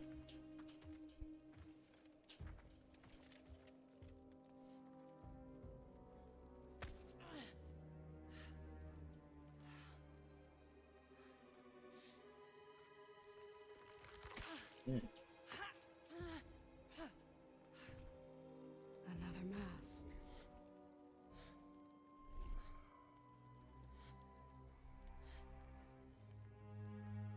This is important to you. I wonder, do you think this could set you free?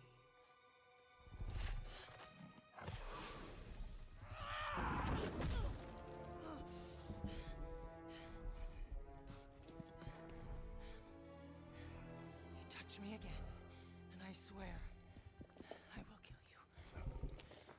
Would you like to see how hard it is to die here, Godly?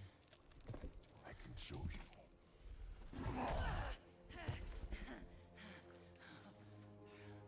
You can't keep me here.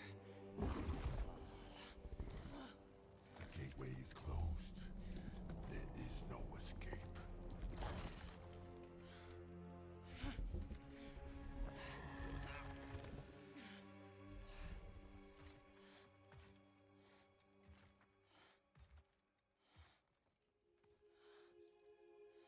Resisting the truth will only make this more painful.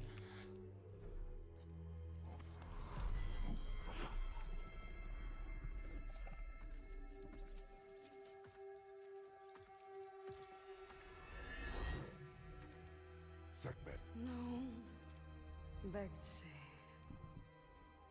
I will handle that problem. You deal with our new pet.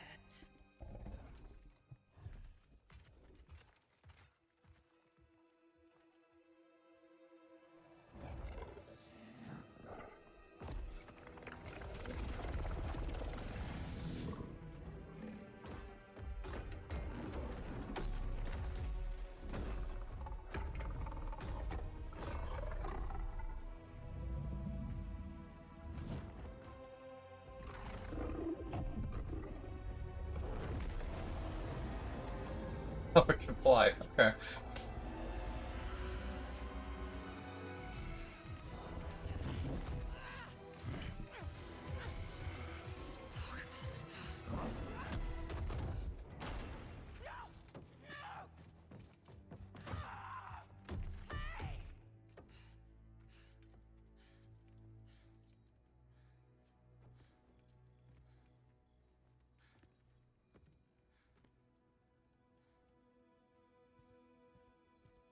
Okay. I think they're gone. Just be careful. Fresh air. Oh, you're different. You're a cube. Talking. You know what? It doesn't matter. Huh? How do we get out of here? Yeah, we've tried. There's no way out. And you're a talking sword. I'm not the sword. I'm the ribbons, obviously. And my name is Rue. The cube is Frank.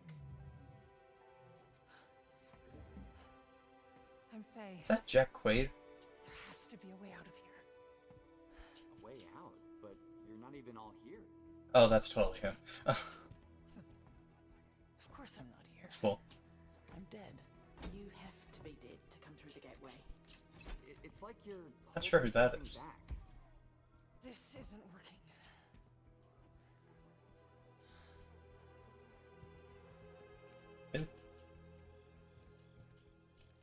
Where are we anyway? Afterlife of the gods? I call it the everyone. Afterlife of the gods. Great. So, what's the plan, boss? Not your boss, Frank. That cask. That's why you're trapped. Yeah. Wait, you made that big explosion happen, right? Could you do that again? My magic, it's wrong here. I feel wrong here. You want out, right? I think we all want that. We definitely do. Faye, you need to accept it. All of it. You're dead. How? How do I accept that? Simple. Focus. You're here. Be here.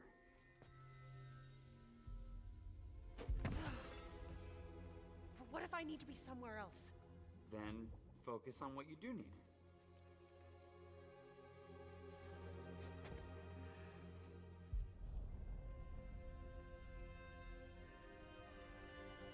Find your way home. Hey, that's it.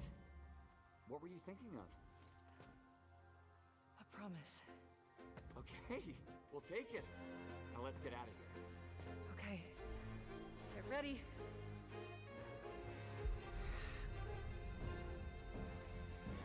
Wait! Not a good idea! Bad idea! Hit late.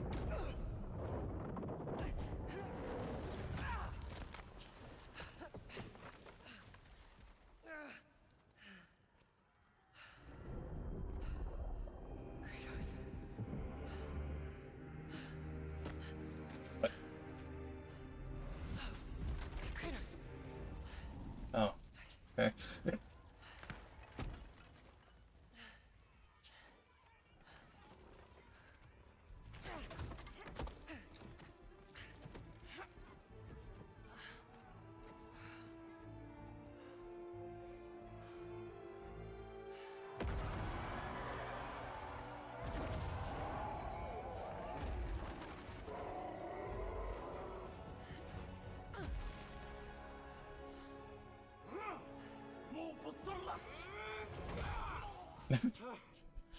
Rue? I think you should give her the sword.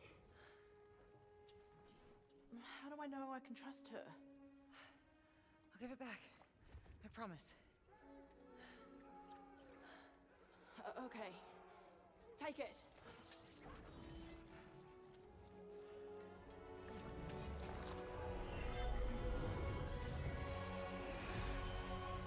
So what mythology is the gelatinous cube from?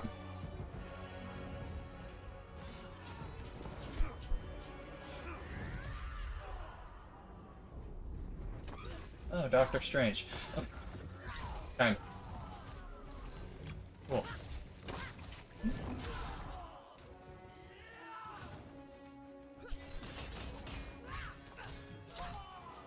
Wait!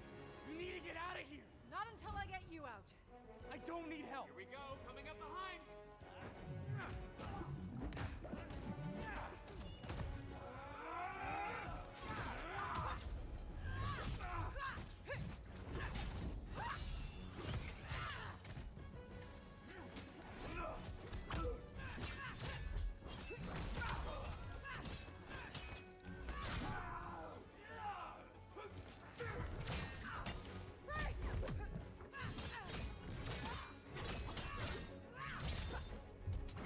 I played,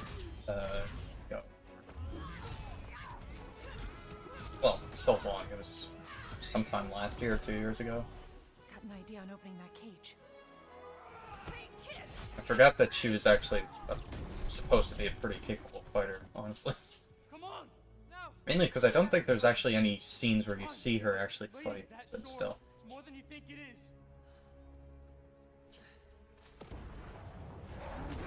Oop.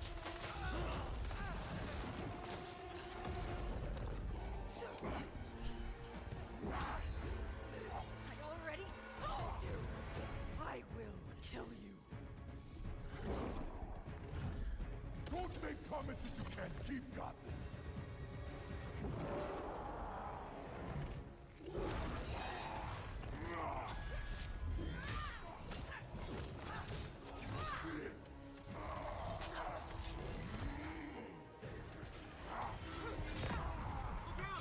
Try again! Faye, focus! Traitor! I will wrench you thread by thread! You don't know what you wield. What is it?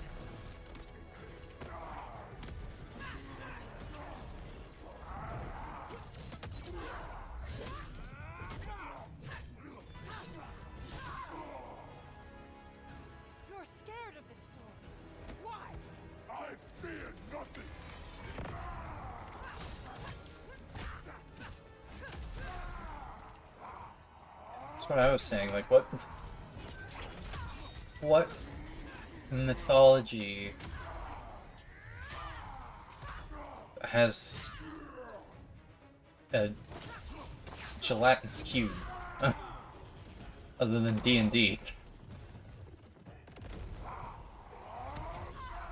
Like, there's well, it's Asian mythology, I guess. Asian, Egyptian, Nordic, and Greek. The ones we know about.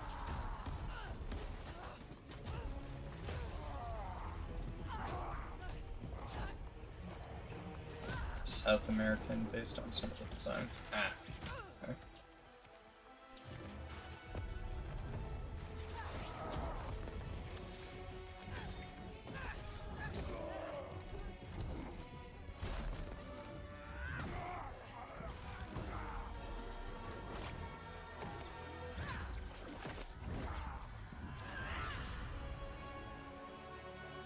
Okay.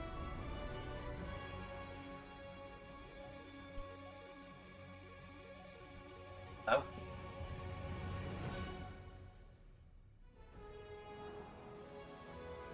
Interesting.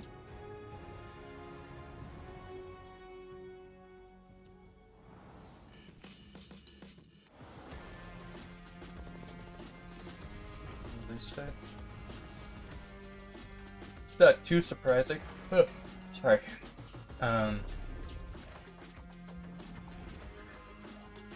Very rare that, well, I think it's very rare that a game gets announced, especially a big one like that, gets announced and the release date is announced on the exact same day.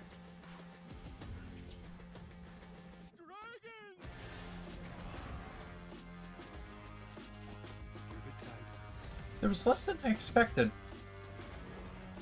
I expected a bit more. I mean, obviously with my, was that 25 things on my bingo sheet?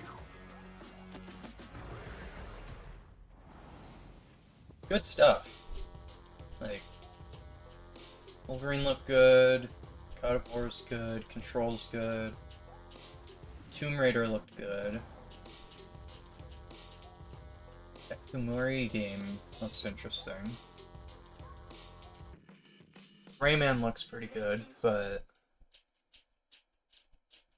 it's a remake. I guess I'll just have to see for Rayman, like, how it compares to the original Rayman Legends. Because, like, if they do enough different, then you know what? Sure, fine. But if it's literally just, like, this exact same for most of it, just with, like, different... Although, it had, like, cutscenes and stuff, which weren't... Those weren't in the original, so... I guess they must have added quite a decent amount.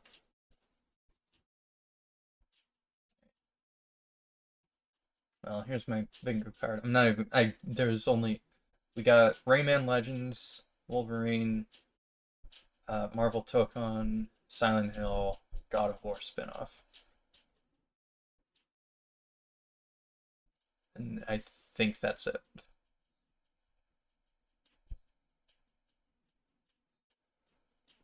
Yeah. So, no bingo. Our stuff was rearranged in a different way, maybe.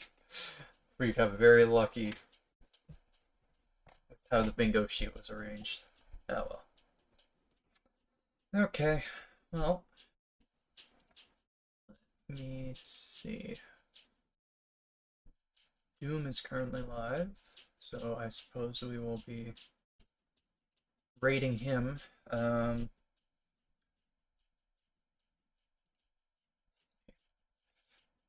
I was hoping to play a little bit of Death Stranding. I didn't realize that the Black Voices in Gaming stream would be as long as it was. Mm.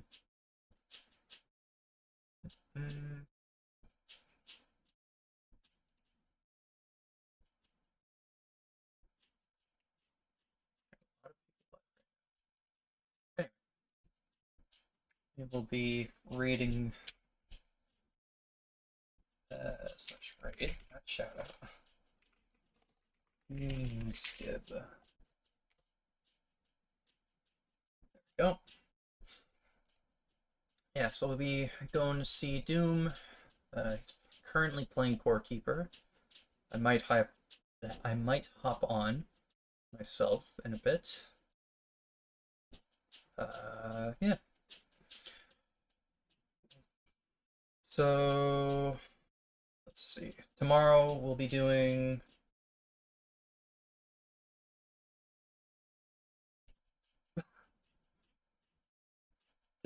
right. Tomorrow we'll be doing our normal 8:30 stream. There's no game shows tomorrow, as far as I can tell.